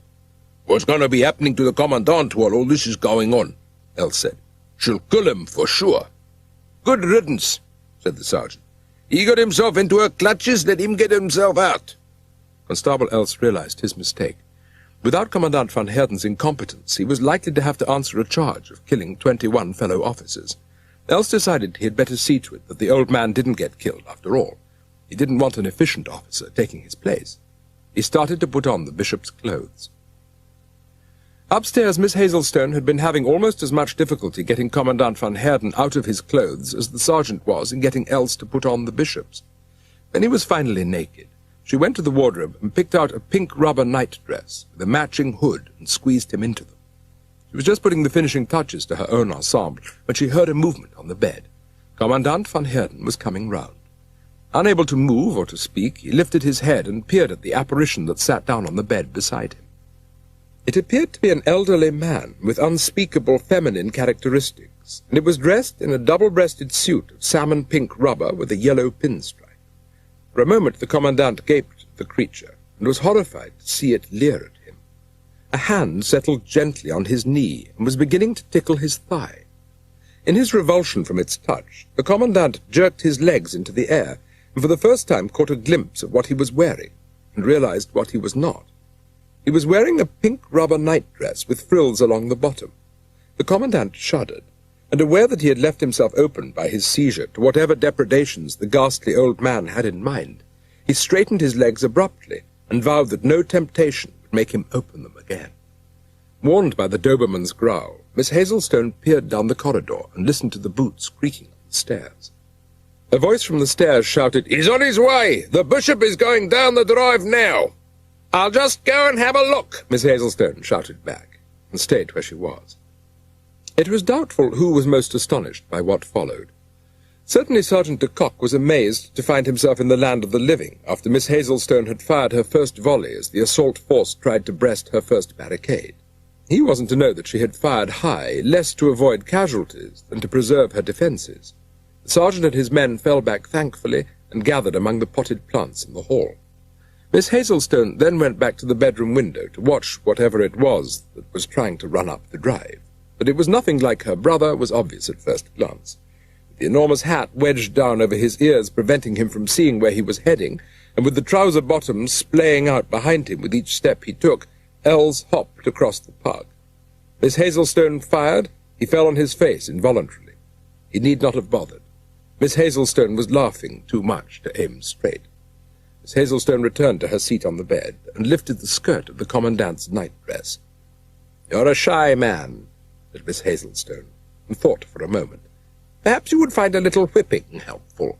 Some men do, you know." She got up from the bed and rummaged in the wardrobe, emerging at last with a particularly horrid-looking riding crop. "No, I wouldn't," yelled the commandant. I wouldn't find it helpful at all." "Yes or no?" said Miss Hazelstone, as the muffled cries subsided. "Nod for yes, shake your head for no." Commandant van Heerden shook his head as hard as he could.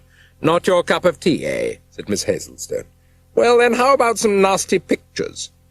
This time she fetched a folder from the wardrobe, and the commandant found himself gazing fascinated at photographs that had evidently been taken by some lunatic with a taste for contortionists and dwarves. "You like that one, do you?" Miss Hazelstone asked.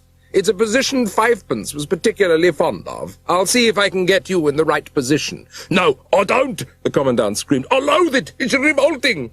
But before he could shake his head to indicate his desire not to have his back broken, Miss Hazelstone had seized the hood with one hand and one of his legs with the other, and was trying to bring them together. With a desperate heave he broke loose and sent her spinning across the room. Out in the park, Els had recovered his composure. Once he had established that he was not about to become part of the vulture's daily intake of protein, Els decided that his impersonation of the bishop had gone on long enough. He got up and hobbled to a tree and rid himself of the ridiculous trousers. Then, clad in his vest and pants, he returned to the house and found Sergeant de Kock covered in white dust, suffering from shock. "I don't know what to do," the sergeant said. "She's got barricades up, and nothing will get past them."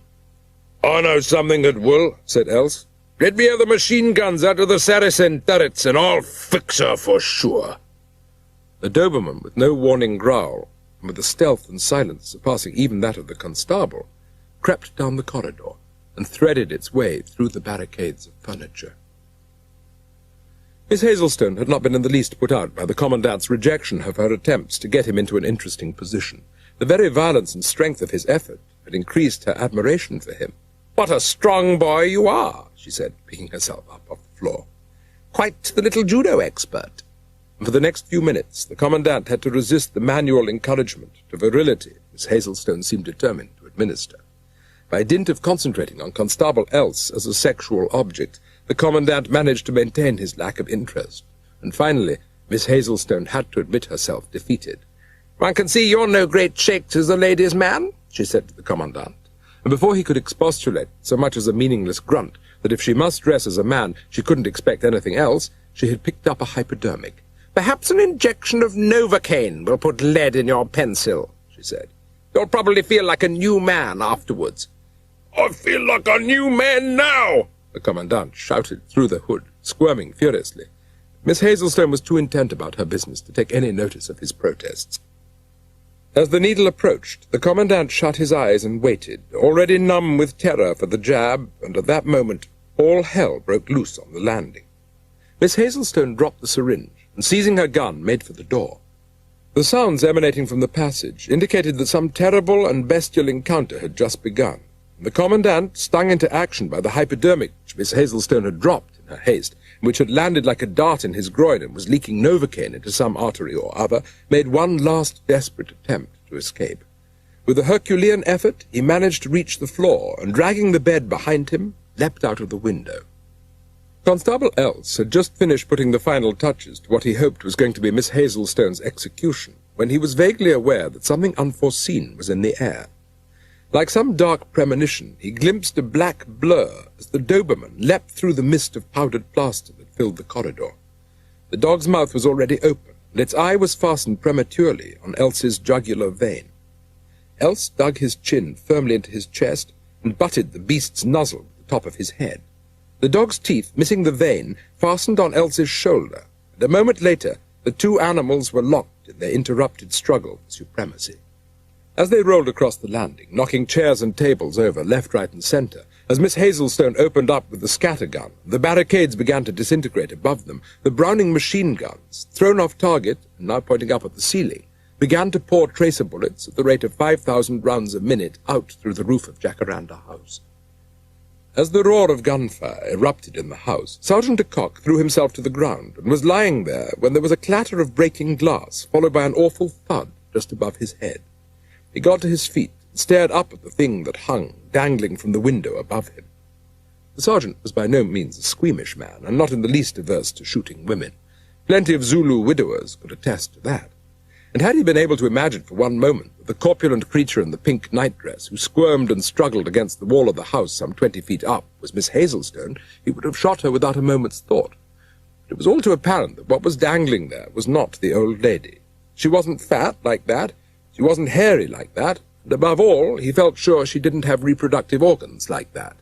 He peered up at its face and saw that it was wearing a mask. Of all the queer comings and goings Sergeant de Kock had seen since he arrived at the house, this was undoubtedly the queerest. He was still debating the point when a new burst of gunfire above his head told him that the gun battle was by no means over. He glanced up and saw the mattress above the hooded figure erupt into an enormous cloud of feathers, and as they floated down, Sergeant de Kock turned and ran. Behind him, a muffled voice yelled, "Chicken!" The failure of her rapid fire down the corridor to silence for an instant the roar of the machine guns, the screams and snarls that were part and parcel of Constable Elsie's encounters with the Doberman, forced Miss Hazelstone to the realization that her plans were not running true to form. She went back to the bedroom. It was immediately apparent to her that here, too, something had gone astray. The room was pitch dark, and some large object was completely obscuring the view of the park she had previously enjoyed from the window. She switched on the light and stood gazing at the underside of the bed on which but a few minutes before she had sat encouraging Commandant van Heerden to be a man. As she looked and wondered, a muffled yell came through the mattress. "Let me down!" the Commandant was shouting. "Let me down! That bloody woman will put the death of me!" Miss Hazelstone smiled to herself. "Just as you say," she murmured, and aimed the scattergun at the bed springs. As she pulled the trigger, she noted how appropriate it was that the Commandant should meet his maker, strapped in a rubber nightdress, to a mattress labelled Everest. And as the bed springs twanged and the feathers flew, Miss Hazelstone turned, went out into the corridor with a sob. It was in all likelihood the sound of that sob that led to the death of her beloved Toby. The Doberman, which had until then felt secure in the hold it had fastened on Constable Elsie's face, relaxed for one fatal second. It raised its head and pricked its ears for the last faithful time, and in that second Else, half asphyxiated by the dog's persistent hold on his nose, seized his opportunity and clamped his jaws on the dog's throat. With one hand he clasped the dog to him, and with the other grabbed the dog's scrotum and squeezed. Squeezed was hardly adequate to describe the immense pressure he exerted. 3 minutes later, Constable Else, lying on the marble floor of the hall, knew that he had won. The Doberman lay still in death, and Else relaxed his grip on its throat and rose unsteadily to his feet. The shots that led indirectly to the death of Toby had come very near to causing the death of Commandant van Heerden. Near, but rather too high, for the Commandant had had the good fortune to be hanging by his wrists from what was now the bottom of the bed. He had chewed through the hood and was staring down at Sergeant de Kock, who had, from the look of him, just emerged from a nasty accident in a turkey abattoir. "Let me down!" yelled the Commandant. "Let me down!" Against this background of ignored instructions, Sergeant de Kock was explaining the nastier facts of life to the young constables. "What you see before you," he said portentously, "is a homosexual, and it's a pervert twice over because it's a rubber fetishist. I'll have you stripped of your stripes if you don't get me down." "What's a rubber fetishist, Sergeant?" "It's someone who dresses up in rubber nighties and hangs out of other people's bedroom windows, soliciting people below," continued the sergeant, plucking feathers off his uniform. "It's also a product of the permissive society, and as you all know, South Africa is not a permissive society. What this swine is doing is against the law, yeah, and what I suggest is that we shove a bullet or two up his arse and give him the thrill to end all thrills. This is your commanding officer, and I order you to let me down." "It's guilty of another crime now, Sergeant," said another constable. "It's impersonating a police officer." "You young constables know the procedure, or you bloody well ought to," continued the sergeant. "In the case of a criminal apprehended in the commission of a crime, what do? "Arrest him," chorused the constables. "And if you can't arrest him, if he tries to escape, you give him a warning." And what if he doesn't stop trying to escape? You shoot him, Sergeant. Right, said the sergeant. Now, are you trying to tell me that this bastard isn't a criminal caught in the commission of a crime and that he isn't trying to escape? Constables had to agree that the sergeant was right, and they had just reached this point in their deliberations when Constable Else came limping triumphantly round the corner, dragging the Doberman after him. Look what I've got, he said proudly. Sergeant de Kock's little group were not impressed. Look what we've got, they said, and Constable Else had to admit that what was hanging squirming from the window made his own trophy look pretty tame. Just doing a queer in, said Sergeant de Kock. Want to join in, Else? Should be just up your street. Not my street, said Else, peering up at the figure. That's Commandant von Heerden's street. That's what that is. I'd know it anywhere. As the firing party broke up in confusion at the news that it was the Commandant who was hanging there, the woman largely responsible for his predicament was debating what to do next. She thought that she must have at least got it into the thick head of the Commandant that she was capable of killing fivepence, and while she realized that Commandant von Heerden's opinion no longer mattered, she hoped that his successor would have enough sense to arrest her promptly. She went downstairs to look for a policeman to escort her to her cell in Piemburg police station, but the house appeared to be deserted. I must have scared them off, she said to herself. Went to fetch her car. Halfway to the garage, she realized that fivepence had the keys with him, and instead she climbed into one of the police Land Rovers and started the engine. At the gate, the sentry signalled it out, and the car disappeared round the corner and down the road into Piemburg. As he dressed in the study, Commandant von Heerden warily. The constable was dabbing antiseptic on his nose and playing with the paperweight. By the time he had put on his trousers, the Commandant had come to some definite conclusions. Miss Hazelstone had made her point, and the Commandant was convinced that in all probability she had killed fivepence. Unfortunately, she could not, he knew, have butchered the policeman at the gate. Someone else was responsible for that. While the evidence pointed to Jonathan Hazelstone, the Commandant had seen him asleep on the bed just before the firing began. It followed that if Jonathan was innocent, the guilty person was Else. It was but a step from this conclusion to the question of responsibility. Who, it would be asked, had allowed a homicidal maniac like Else to have possession of a multi-barreled elephant gun and had given him permission to use it? Weighing up the various debts he owed to Constable Else and the ugly possibilities that faced his career, the Commandant came to a rapid decision. What time was it when you deserted your post at the gate yesterday afternoon? The Commandant asked. I didn't desert my post, sir, said Else. I was relieved by a large black-haired constable who had left his revolver at the station. He asked you to borrow yours? Yes, sir. Commandant von Heerden mulled this statement over in his mind before going on. He had to admit that it had the ring of utility about it. Outside, Sergeant de Kock was patrolling up and down on the path. Looking out at the sergeant, the Commandant began to think he might have a use for him after all. He went to the window and shouted. Sergeant de Kock, he ordered. I want you in here at the double.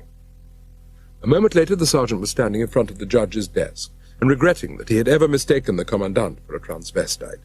Get out of that filthy uniform at once. Constable Else, fetch the prisoner. Commandant von Heerden tossed the sergeant the rubber nightdress. You don't expect me to go down into town wearing this? Sergeant de Kock asked incredulously. The Commandant nodded. Nobody will know who you are. You'll be wearing this as well. And the Commandant gave him the hood. In the next few minutes, Sergeant de Kock learnt that he hadn't visited Jacaranda Park. He had, it seemed, been away on compassionate leave visiting his sick mother. The fact that his mother had died 10 years before didn't seem worth mentioning.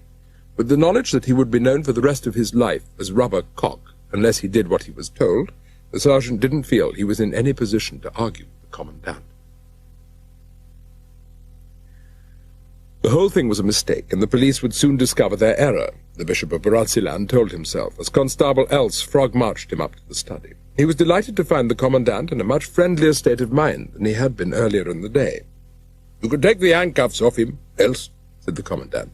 Now then, Mr. Hazelstone, he continued when this had been done, we just want to make a little experiment. It concerns this uniform. He held Sergeant de Kock's tunic up. We have reason to believe that the man responsible for the murders yesterday was wearing this uniform. I just want you to try it on for size. If it doesn't fit you, and I don't for one moment suppose that it will, you will be free to leave here. The bishop looked at the uniform doubtfully. It was clearly several sizes too small for him. I don't suppose I could get into it, he said. Well, just put it on and we'll see, said the Commandant, encouragingly. and the bishop climbed into the uniform. In the corner, a grim figure in a night-dress and hood smiled to himself. Sergeant de Kock had begun to see daylight. Finally, the bishop was ready to prove his innocence. The trousers were too short by a foot. The fly wouldn't do up, and the arms of the tunic just covered his elbows. It was obvious that he had never worn the uniform before. He could hardly move in the thing. He turned cheerfully to the commandant. "There you are," he said. "I told you it wouldn't fit." Commandant van Heerden put the sergeant's cap on his head, where it perched precariously. Then he stood back and regarded him appreciatively. "Just one more thing," he said. "We'll have to have an identity parade." 5 minutes later, the bishop was standing in a row of 20 policemen, while Constable Els walked slowly down the line. For the sake of verisimilitude, Els chose to hesitate in front of several other men, before finally halting before the bishop. "This is the man who relieved me, sir," he said, emphatically. "I'd know him anywhere. I'll never forget a face." Before he knew what was happening, the bishop was manacled once more, and being bundled into the back of a police car. Beside him, hooded and hot, sat the grim figure from the study. "It's a lie! It's a mistake!" the bishop shouted as the car began to move off. "I've been framed!" "You can say that again," murmured the figure in the hood. The bishop looked at him. "Who are you?" he asked. "I'm the executioner," said the hooded man, and chuckled. In the back of the police car, the Bishop of Barotseland fainted. On the front steps of Jacaranda House, Commandant van Heerden was giving his orders. They were quite explicit. Find, restrain, and transfer Miss Hazelstone to Fort Rapier Lunatic Asylum. Find, collect, and transfer every lethal weapon in Jacaranda House to the police armory. Find, collect, and transfer every piece of rubber, including bath mats and raincoats, to the Piemburg police station. In short, collect every piece of evidence and get the hell out. The commandant had taken the precaution of driving down from Jacaranda House in an armoured car, and was busy explaining to Governor Schnaps that he was taking over his office. "You can't do that," the governor protested. "Can and will," said the commandant. "Got emergency powers." And leaving the governor to write a letter of complaint to Pretoria, the commandant installed himself in Schnaps's office and sent for Constable Els. "Where's Lieutenant Verkramp?" he asked. "That's what I want to know." For once, Constable Els was better informed. "He's in hospital," he said. "Got himself wounded up at the gate. Threw himself into a ditch." "Typical," said the commandant. "Anyway, I want you to go and fetch him from the hospital. Tell him he's got to interrogate the prisoner. I want a full confession and quick." He found the lieutenant lying on his stomach, taking nourishment through a straw. Verkramp's back, it appeared, made it impossible to eat in any other position. "Well?" he asked grumpily, when Constable Els reported him. "What do you want?" "Came to see how you were," Els said, tactfully, grateful that the lieutenant couldn't study his face. He regretted having peered down into the moat now. "Well, you'll be glad to know that we've got the bastard. The commandant wants you to start interrogating him straight away." Verkramp choked on his straw. "He wants what?" he shouted at the constable's boots. "He says you're to come straight away." "Well, he can say what he likes, but I'm not budging. Besides," he added, "the doctors wouldn't let me." "Would you like to tell him yourself?"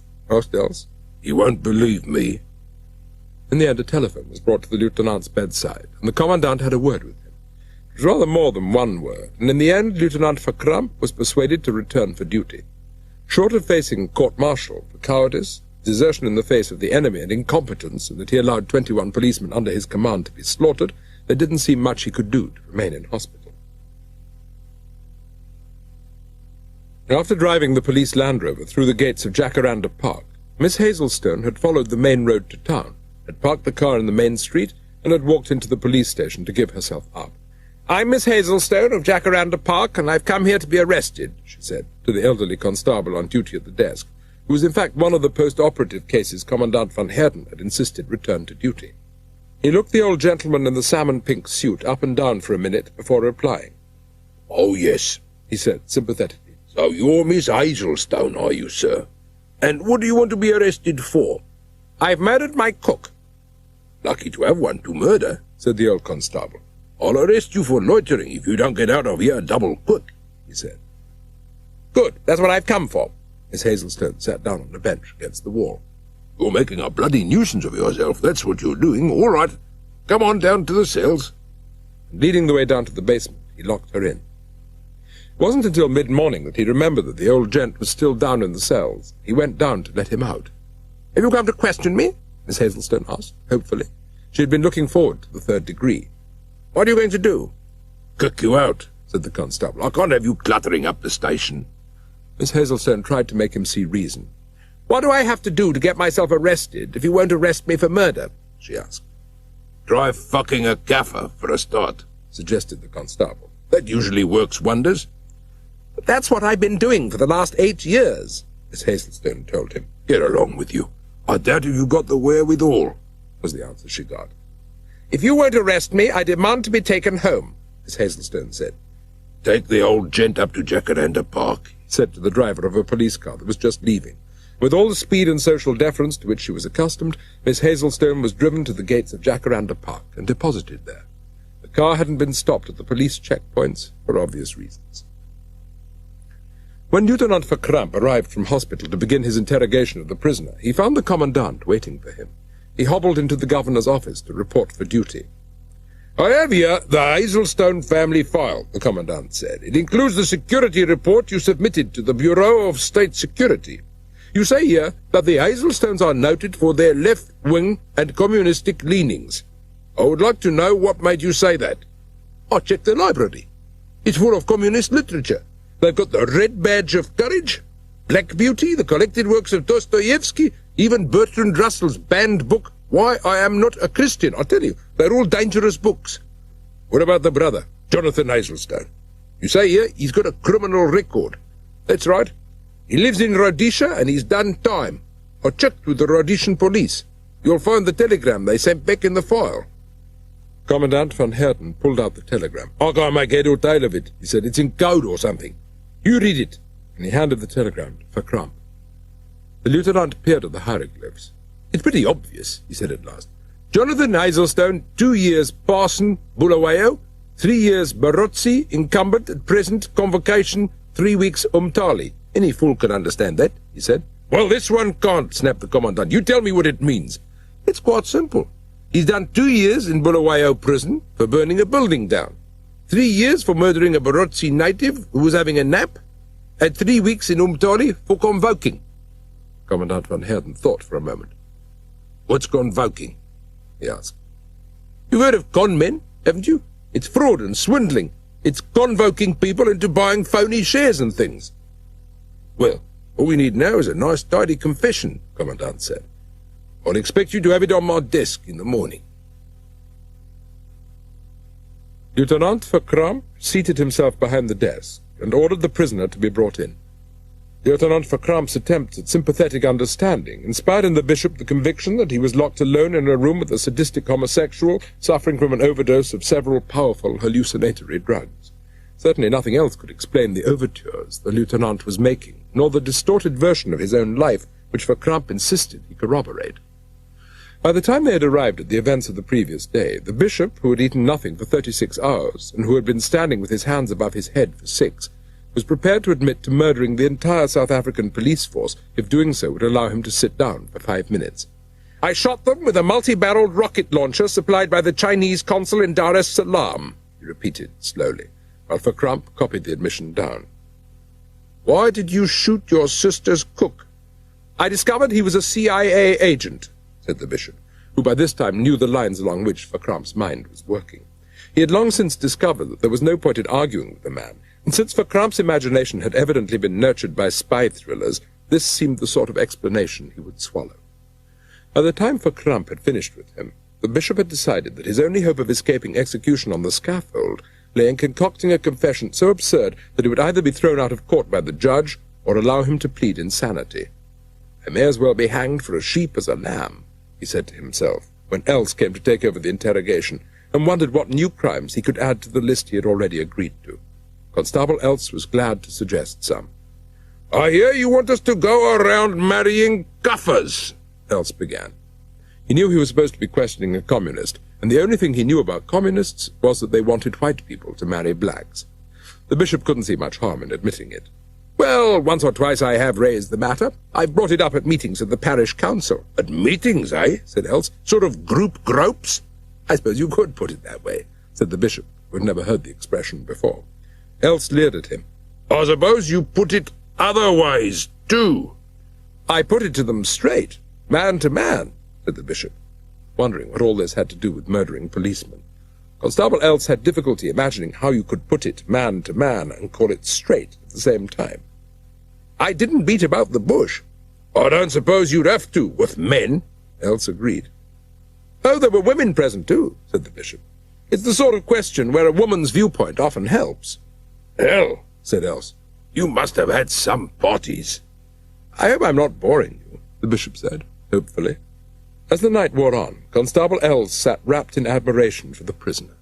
Here at last was a man after his own heart, a man for whom there was no shame, no remorse, no regret, only a dedication to lust unequalled in Else's experience. What the hell is a rubric? Commandant van Heerden asked him in the morning when he read the bishop's signed confession. Short for rubber prick, said Else. He uses it for genuflection. Does he really? Said the commandant, and read the astonishing document through for the second time. If half of what the bishop had confessed to was true, thought van Heerden, the sod should have been hanged years ago. Ever since his battle with the Doberman, Else had been regretting his decision to leave the body lying on the lawn of Jacaranda House. I should have had it stuffed. It would have looked nice in the hall, he said to the commandant during an idle moment. Permission to visit Jacaranda House, he said to the commandant. Permission to do what? The commandant asked incredulously. To go up to Jacaranda House. I want to get that dog's body. You must be out of your mind, Else, said the commandant. I should have thought you'd had enough of that bloody place by now. You keep your nose out of it, do you hear me?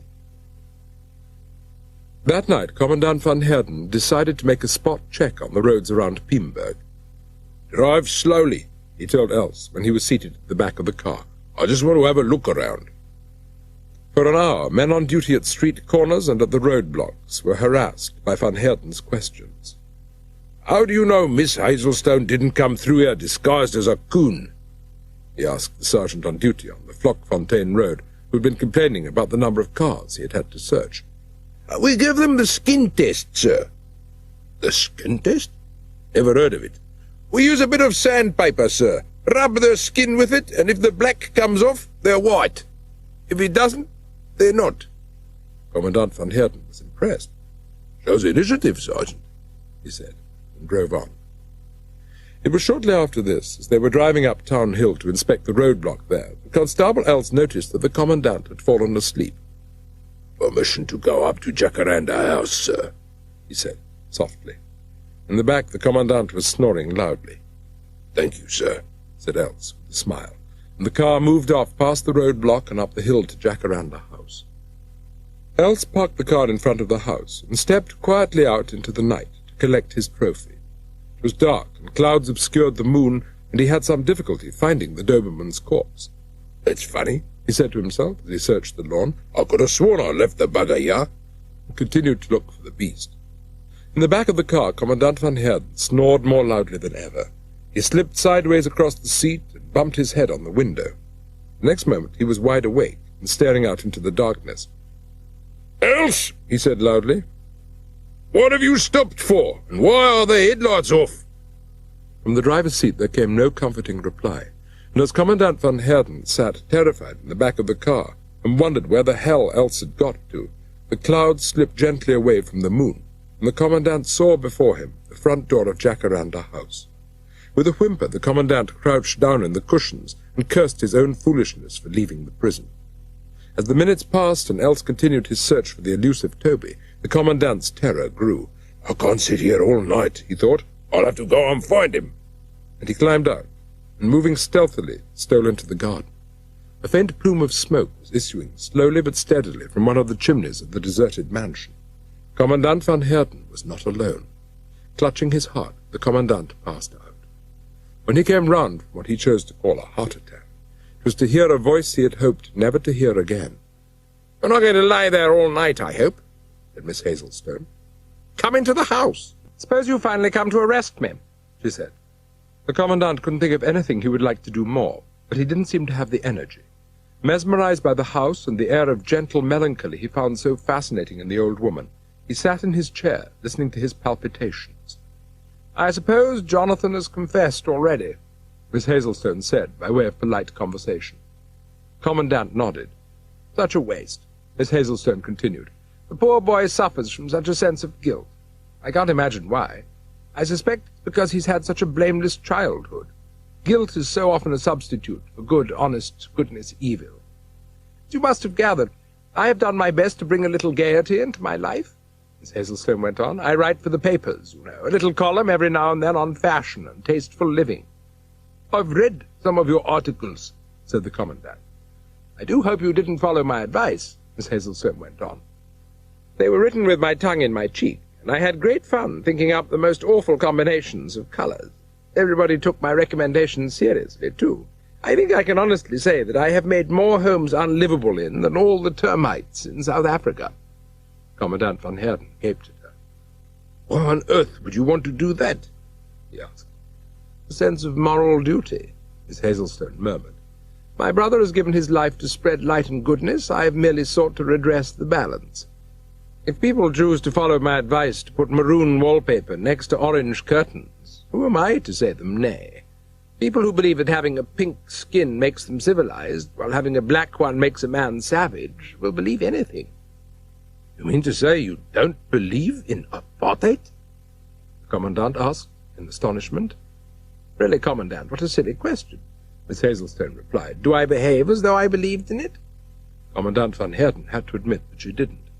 You can't live with a Zulu for 8 years and still believe in segregation, Miss Hazelstone went on. Commandant von Heerden was about to say that he didn't think she was very patriotic when Miss Hazelstone stood up. I'll get my suitcase. I have one packed already, she said. The news that his sister had finally been found and was now an inmate in Fort Rapier Mental Hospital came as no surprise to the Bishop of Barotseland. Best place for her. She should have been certified years ago. The bishop was shedding all his illusions, it seemed, and certainly he had ceased to feel kindly towards his sister and had stopped thinking she was merely mildly eccentric. By the way, said the Commandant, your trial starts next week, so if you have anything to say in your defense, you had better start thinking about it now. The Commandant had gone away, convinced that Jonathan Hazelstone deserved his fate. The bishop, left alone in his cell, decided that there was really nothing he could do to add to the confession he had made. It seemed to him a perfectly adequate defense in itself. Nobody on earth could possibly believe he had committed the crimes he had admitted to, and he doubted if any but an expert on high church ritual could disentangle criminal offences from ecclesiastical practices. The bishop lay down on the mat on the floor of his cell which served as his bed, and looked forward to the verdict he was sure would free him. As usual with the Bishop of Barotseland's prognostications, events were to prove him entirely wrong. The judge chosen to hear the case was Justice Sharpe, whose mother had died in a British concentration camp, and who was noted both for his deafness and his loathing for all things British. The attorney for the defence, Mr. Leopold Jackson, was likewise handicapped physically by a cleft palate which made his speeches almost inaudible, and who was, in any case, known for his tendency to defer to the authority of judges. Mr. Jackson was only allowed to see his client a few days before the trial began, and then only in the presence of Constable Else.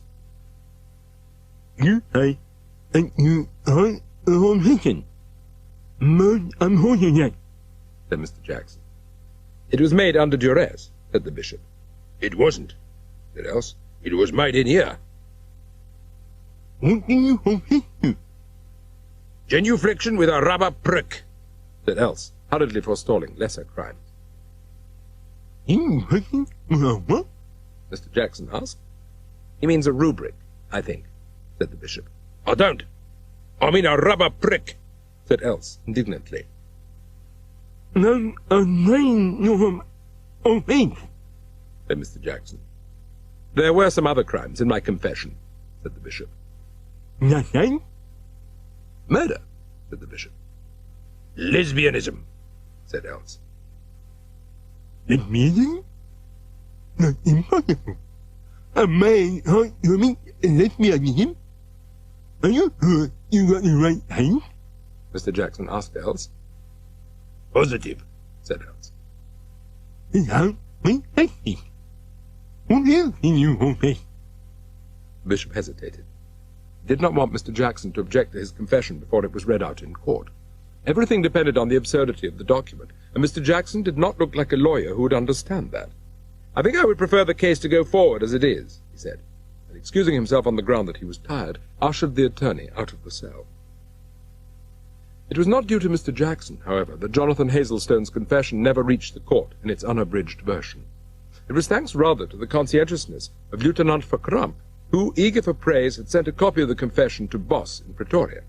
The head of the Bureau of State Security found the document on his desk one morning and read the thing through with a growing sense of disbelief. "The man's out of his mind," he said, after ploughing through a catalogue of crimes that included necrophilia, flagellation, and liturgy. It was not certain which man he was referring to. After a conference with leading members of the government, Boss decided to intervene, and in the interests of Western civilization incarnate in the Republic of South Africa, and using the powers bestowed on it by Parliament, ordered the suppression of 9/10 of the confession. Judge Shalvek was to try, convict, and condemn the prisoner with no opportunity to appeal on charges of murdering 1 Zulu cook and 21 policemen. The trial proceeded rapidly. By the end of the afternoon, the prosecution's case had been presented, and Mr. Jackson had made no attempt at a reasoned defense. He was relying on the leniency of the court in the face of the accused's obvious insanity. The jury filed out of the courtroom. 2 minutes later they returned. Their verdict was unanimous. Jonathan Hazelstone was guilty of murder 21¼ times over. In passing sentence, Judge Shalvek took into account a previous conviction which concerned a motoring offence. The convicted man had failed to give adequate notice of intention to make a left-hand turn at an intersection, and as the judge pointed out, this threatened the very existence of the South African Constitution, which was based on a series of consistent moves to the right. "You are a threat to the values of Western civilization," said the judge, "and it is the duty of this court to stamp communism out." He ordered the prisoner to be taken from the court and hanged by the neck until he was dead. Mr. Jackson made one last effort. "I'm not going to be hanged in Piemburg, he shouted. "Of course he can," the judge yelled. "He has to be. It's a long-standing privilege of the Hazelstone family." "Thank you," said Mr. Jackson. As the court was cleared, Jonathan Hazelstone was taken back to his cell in a state of numbed shock. It was with something of the same sense of shock that Governor Schnaps learned that it had fallen to him to preside over the first hanging Piemburg prison had seen for 20 years. Not that he was in the least squeamish or upset at the thought of having to attend an execution. He had, in his time as a prison officer, attended any number of hangings, mostly unofficial ones, carried out by black convicts anxious to escape once and for all from the regime he had prescribed for them. But nonetheless, hangings and the prospect of having at least one official execution to his credit filled him with a feeling of satisfaction. The sense of shock stemmed from quite other considerations. There was, for instance, the question of the gallows, which had not been used for 20 years, except as a convenient place in which to store odds and ends. Governor Schnaps inspected the gallows himself, and from the little of it he could see across the buckets and garden rollers that were packed inside, came to the conclusion that the scaffold was in no shape to hang anyone. No one, it seemed, was anxious to join Jonathan Hazelstone on his last walk, if this entailed climbing the rickety steps. In desperation, Governor Schnaps telephoned the official executioner in Pretoria to ask him if he could come down to Piemburg for the day, but the executioner was far too busy. "Out of the question," he told Schnaps. "I've got 32 customers that day, and besides, I never hang singles. I can't remember when I last did one man. I always do mine in batches of 6 at a time, and in any case, I have my reputation to think of. I hang more people every year than any other executioner in the world. More than all the other executioners in the free world put together, as a matter of fact. And if it once got about that I hanged a single man, people would think I was losing my touch." In the end, it was Constable Else who became the official hangman. Commandant van Heerden's heart attack had convinced him that he too was under sentence of death, but he had decided that there was something he could do about it. He had been assisted in reaching this conclusion by Constable Oosthuizen, whose experience of major surgery made him an unrivaled source of medical information. "The most important thing is to have a healthy donor," the constable told him. "After that is a piece of cake compared to my operation." Commandant van Heerden had hurried off to avoid having to listen to a description of the operation in which the greater portion of Constable Oosthuizen's digestive tract figured so memorably. It was with some surprise that Jonathan Hazelstone learnt that Commandant van Heerden had put in a request to see him. "I need a new heart," said Commandant van Heerden. "It hasn't escaped my notice," said the bishop, "that a change of heart would do you a power of good. But to be frank, I think you're too far gone for any prayers of mine to help you." "I've tried prayer already," said the Commandant, but it hasn't done any good. I still get palpitations. There was a long silence in the chapel while the two men considered their futures. It was broken by the Commandant. I don't suppose you'd do something for me, he said. A last bequest. A last bequest? A small thing, really, and nothing you'll have much use for. You've got a nerve coming here and asking to be included in my will, the bishop said, irritably.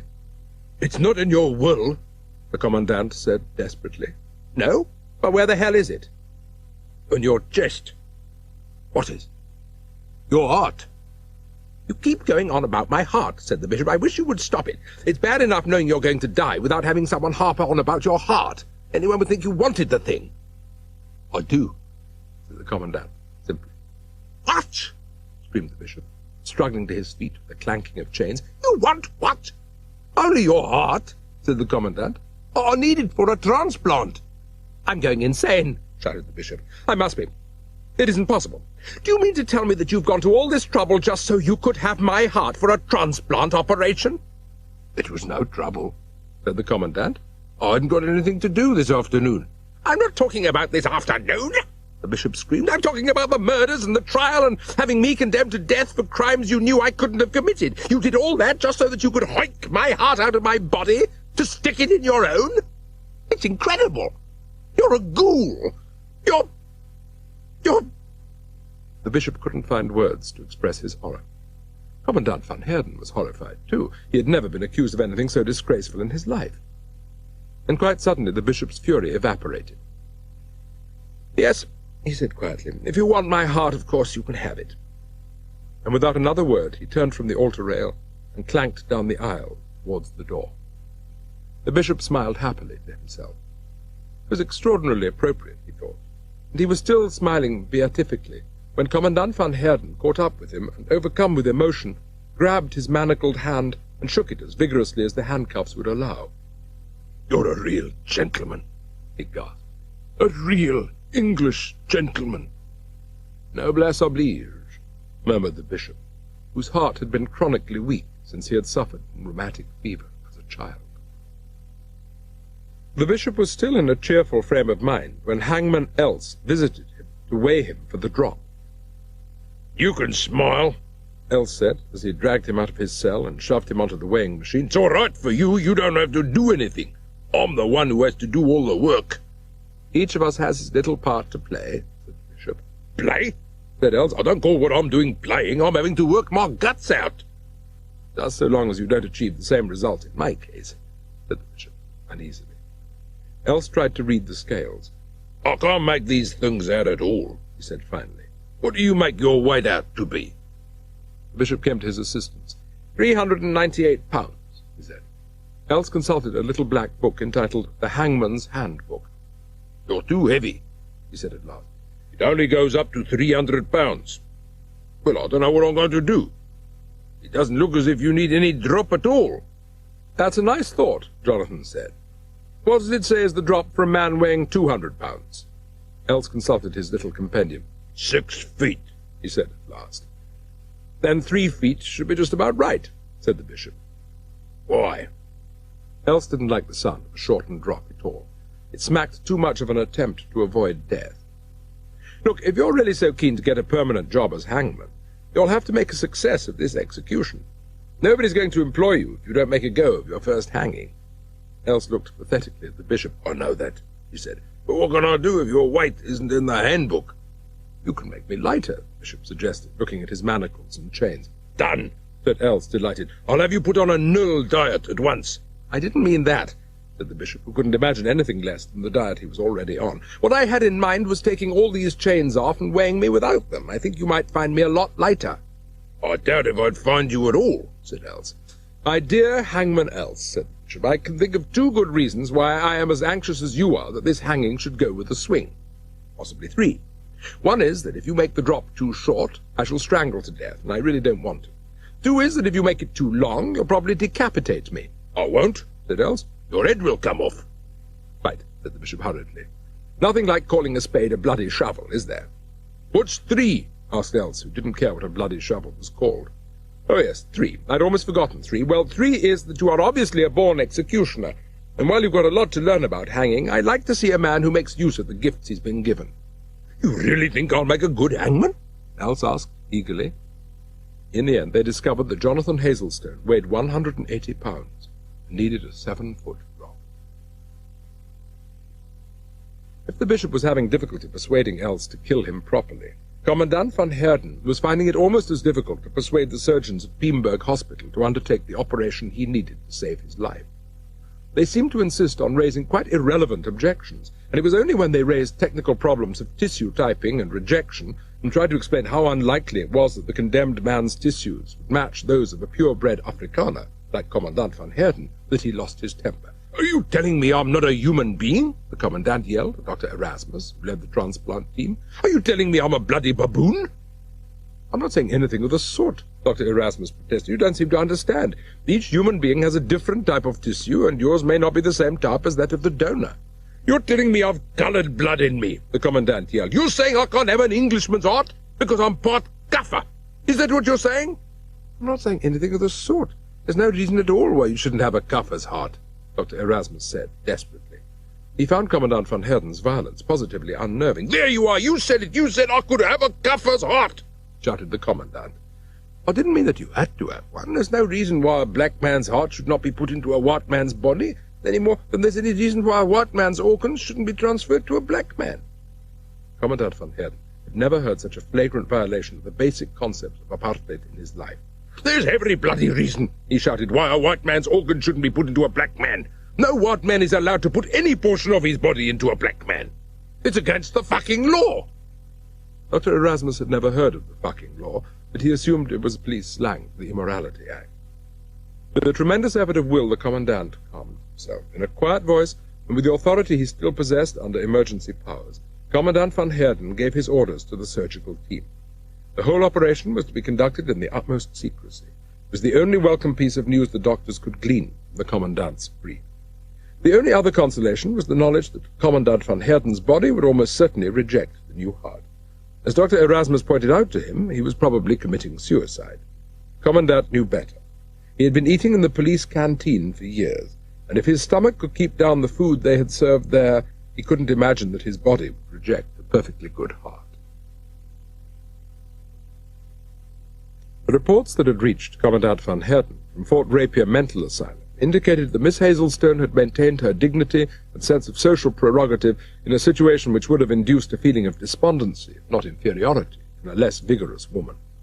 The history of Fort Rapier and the part played by her ancestors in the creation of the garrison particularly fascinated her. "You really ought to hold a pageant," she told the superintendent at Fort Rapier. "The uniforms are here, and while they do need patching up in places because the cockroaches have got at them, you see, there's no doubt they are authentic, and it will give all the patients something to work for.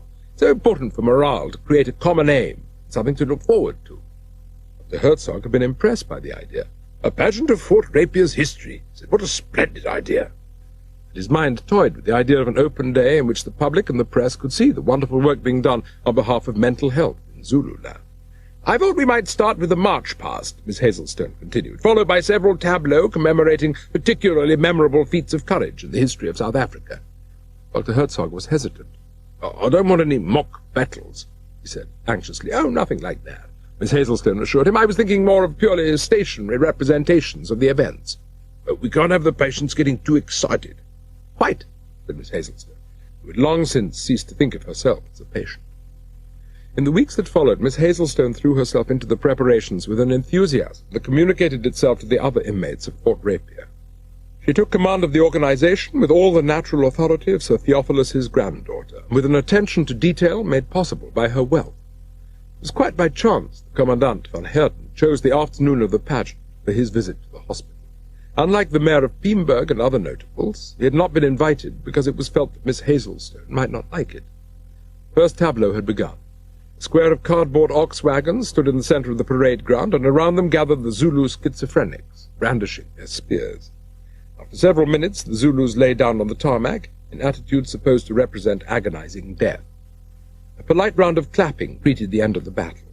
For the next hour, the history of South Africa unfurled before spectators in a series of blood-curdling battles in which the blacks were invariably massacred by the whites. You would think I'd get tired of lying down and getting up and lying down again, the mayor said when the Zulus had gone through their death agonies for the umpteenth time. Must keep them physically fit, I suppose. So long as the bastards don't win, I'm happy, said the commandant. I think they do have a moment of triumph in the finale, said Dr. Herzog. It's the Battle of Isandlwana. The British ran out of ammunition and were massacred. Do you mean to tell me, said the commandant, that you have allowed white men to be defeated by blacks? It's insane. What's more, it's illegal. You're encouraging racial hatred. Dr. Herzog was nonplussed. I hadn't thought of it like that, he said.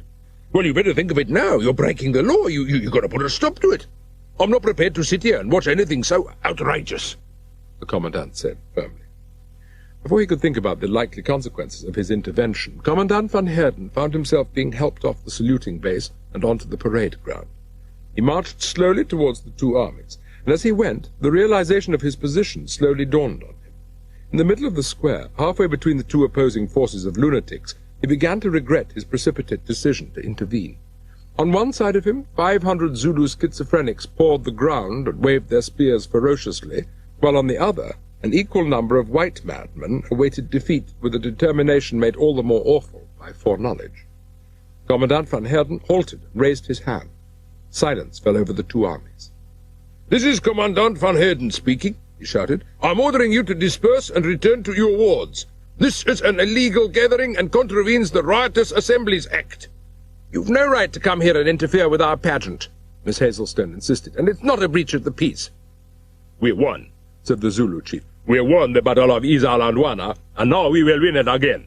Over my dead body, said the commandant, and regretted the words as soon as he had said them. The murmurs in the ranks of the two armies indicated all too clearly that the spate of belligerence was spreading. The British appear to be loading those field guns, said the mayor. Impossible, said the superintendent. I've nothing to load them with. They're putting something up the spout, said the mayor. And those Zulus seem to be putting something on the ends of their spears. They look like knitting needles to me. Either that or bicycle spokes. The alarm of the mayor was as nothing to the panic that Commandant van Heerden was beginning to feel. I order you to leave this parade ground, he yelled, drawing his revolver from its holster, but it was already too late. With an upward sweep of her sword, Miss Hazelstone knocked the commandant's arm into the air. The revolver fired harmlessly into the sky, and with a great roar, the two armies of the insane surged towards one another. It was immediately clear that the Zulus had no intention of foregoing their victory. Nonplussed for a moment by the charge of a group of paranoid women, they had recovered their nerve and had counterattacked to good effect. Using their short rubber spears, now tipped with knitting needles, they were stabbing their way forward very successfully. On the left flank, the Welsh guards were making a desperate defence, but their wooden rifles were no match for the assegais. Amazing realism, said the mayor, who had just seen a guardsman run through with a spear. People seem to be screaming rather a lot, he said. I'm sure this sort of thing helps the patients, said Dr. Herzog. It is to take their minds off their problems. I suppose it must, said the mayor. Certainly takes off other things. There's a fellow over there who seems to have lost a leg. In the shelter of the tent into which he had crawled, the commandant watched as the crew of a field gun aimed the weapon into the crowd of struggling combatants, and was horrified to see Miss Hazelstone, minus her pith helmet and stained with blood, superintending the operation. "More chlorate and less sugar," he heard her say to a man who was filling what appeared to be a pillowcase with powder. The commandant waited no longer. He knew too well Miss Hazelstone's remarkable skill with large-caliber weapons to risk being in the line of fire. He had covered some 20 yards when he heard Miss Hazelstone give the order to fire, and a moment later a sheet of flame enveloped the British camp. Picking his way over the bodies, the commandant made his way towards a large crater which had been blown in the middle of the parade ground. Beside it there lay the remains of a plumed pith helmet, and the star Miss Hazelstone had been wearing. "A last memento," he murmured, and picked them up. Then, still dazed and shaken, he turned and made his way back to the car. On the morning of his execution, Jonathan Hazelstone was denied the usual privilege of choosing a hearty breakfast, on the grounds that before all major operations, patients had to do with light refreshment. Instead of the bacon and eggs he had ordered, he was allowed a cup of coffee and a visit from an Anglican chaplain. A solemn procession passed into the bright sunshine of the prison courtyard. Stumbling between Els and the old warder, Jonathan looked round him for the last time. Incongruous against the dead black paint of the death house stood a white ambulance. To everyone's amazement, the condemned man laughed. The two ambulance men stared in horror at the laughing figure whose corpse they had been sent to collect for the transplant operation. The little group hurried on up the steps to the scaffold. The old warder helped Els to get the bishop onto the trap, and then rushed down the ladder and across the courtyard to his office. It wasn't that he was squeamish, but he had no intention of being anywhere near the gallows when Els pulled the lever. Besides, he had a good excuse for his absence. He had to phone the hospital the moment the ambulance left the prison. Els was trying to get the cloth bag over the bishop's head. He was having some difficulty, because the bishop was so tall and the bag had evidently been made for a much smaller head. Els couldn't get the bishop to bend his legs, because the straps prevented any movement. In the end, Governor Schnaps had to give Els a lift-up before he could drag the hood down into position. He had to repeat the performance when it came to putting the noose round the condemned man's neck. "For goodness sake, Els, loosen this bloody thing," Governor Schnapp shouted. "You're supposed to hang him down there, not strangle him up here." "Is that loose enough for you?" Els asked, after he had pulled the rope, loosened the noose so that it hung limply on the bishop's shoulders.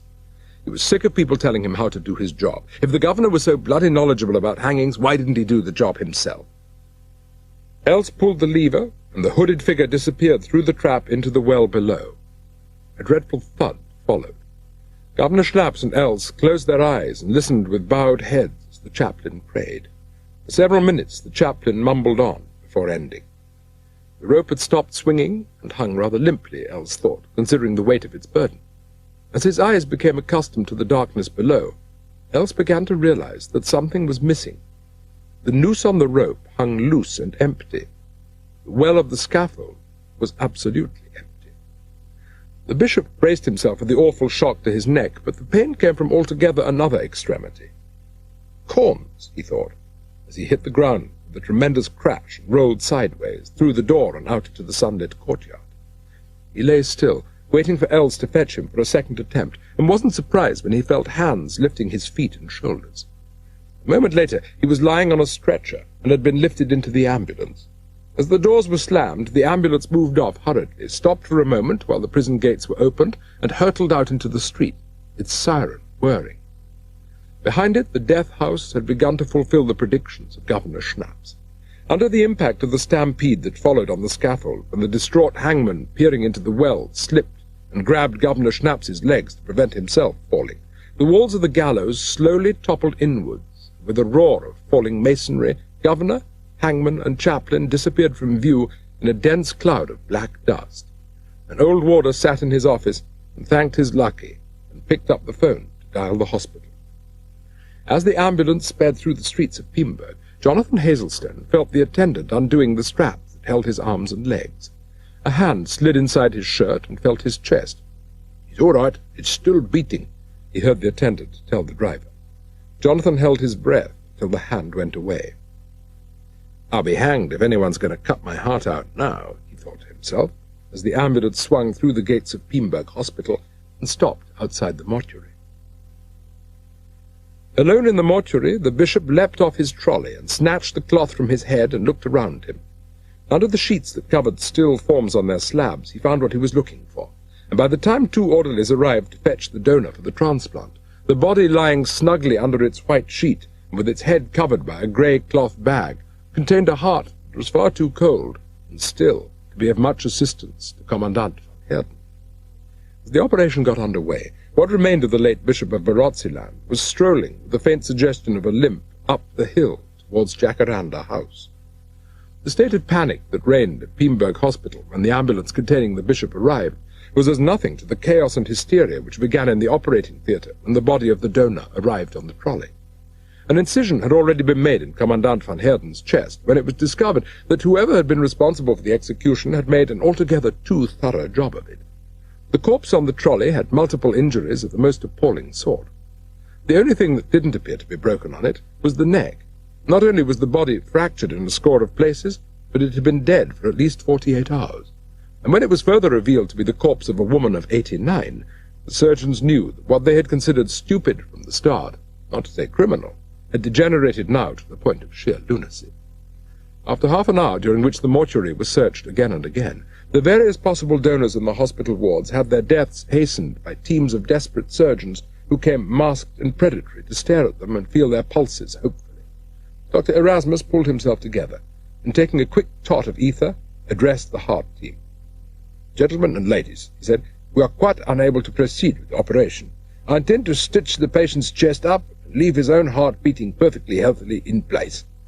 There were murmurs of protest from the other members of the transplant team. "Yes, I know how you feel, and given any further provocation, I would agree to remove his heart and let the bastard rot. But I've decided against it. We will simply maintain the fiction that the transplant has been completed successfully, and I have every confidence that his stupidity is so colossal that it will never cross his mind to question our statement that he has a new heart." Amid congratulations and a few cheers, the eminent surgeon turned to Commandant von Heerden and stitched him up. As the great cloud of black dust swelled out at the centre of the prison courtyard, and the last piece of rotten masonry fell with a final thud, an awestruck silence settled on the black convicts cowering in their cells. Constable Else, treading on Governor Schnaps's scrotum as a last tribute to the man who had ruined his career as a hangman, clambered painfully to the top of the pile of debris and stared into the muck. Below him lay the bodies of Governor Schnaps, the chaplain, and, he still hoped, the man he had attempted to hang. He, Hangman Else, had topped them all, and no one would ever forget the day that Else had hanged a man in Piemburg prison. Naked, bruised, and black as the ace of spades, Else stepped forth to meet the world. He walked slowly and unsteadily up the great courtyard, and as he walked, men began to pour out of their prison cells, where they had been waiting in silent fear, while the first hanging Piemburg prison had known for 20 years took place. First they stood and stared in silent wonder. Then a great cry went up, followed by shouts of joy, and presently a man broke into song, and a moment later the great courtyard was a mass of dancing and singing men who stamped their feet and clapped their hands in an ecstatic and triumphant dance. 1,000 black convicts, Zulus to a man, danced as they had never danced before round the mound that had once been the dreaded death house. And their song was a great requiem of joy at the passing of Else, Kaffa-killer Else, Hangman Else, the scourge of the Zulus. In their midst, stamping and dancing and singing for dear life, naked and black as the best of them, was Else. As the plane for London passed low over Piemburg that night, a large cheerful clergyman drew the attention of his companion to the fire and the crowds dancing in the streets. "So all within is livelier than before," he remarked, enigmatically. His companion put down the catalogue of rubber goods she had been reading. "I'm sure you'll make a very good college chaplain," she said, and sighed. "But I doubt if I'll find a Zulu cook in London." When he finally left hospital, the commandant took a month's leave and spent it on the beach at Umloti acquiring a healthy tan and reading books about the Hazelstone family. For a while he toyed with the idea of changing his name to Van Heerden Hazelstone. "After all, I'm practically one of the family," he thought. He gave up the idea, finally, as being not in the best taste. The doctors had told him that his new heart needed plenty of exercise, and the commandant tried to get out of his office and walk about the town as much as possible. His favourite stroll took him up Town Hill to Jacaranda Park, where he would wander down the drive to the house. He often thought of Constable Else, and now that Else was dead, he felt quite sorry. Else died as he had lived, killing people. "He went with a swing," he thought, and recalled nostalgically the constable's epic struggle with the Doberman. It reminded him of a case he had read about in the paper recently. It concerned a coloured convict on a prison farm in northern Zululand who had bitten a guard dog to death before hanging it. All in all, the commandant reflected, he had good cause to be happy. The world was a good place to be in. South Africa was white still, and would remain so. But above all, he knew that he merited the high place he held in Piemburg, and that his greatest ambition had finally been achieved. Within his chest there beat the heart of an English gentleman.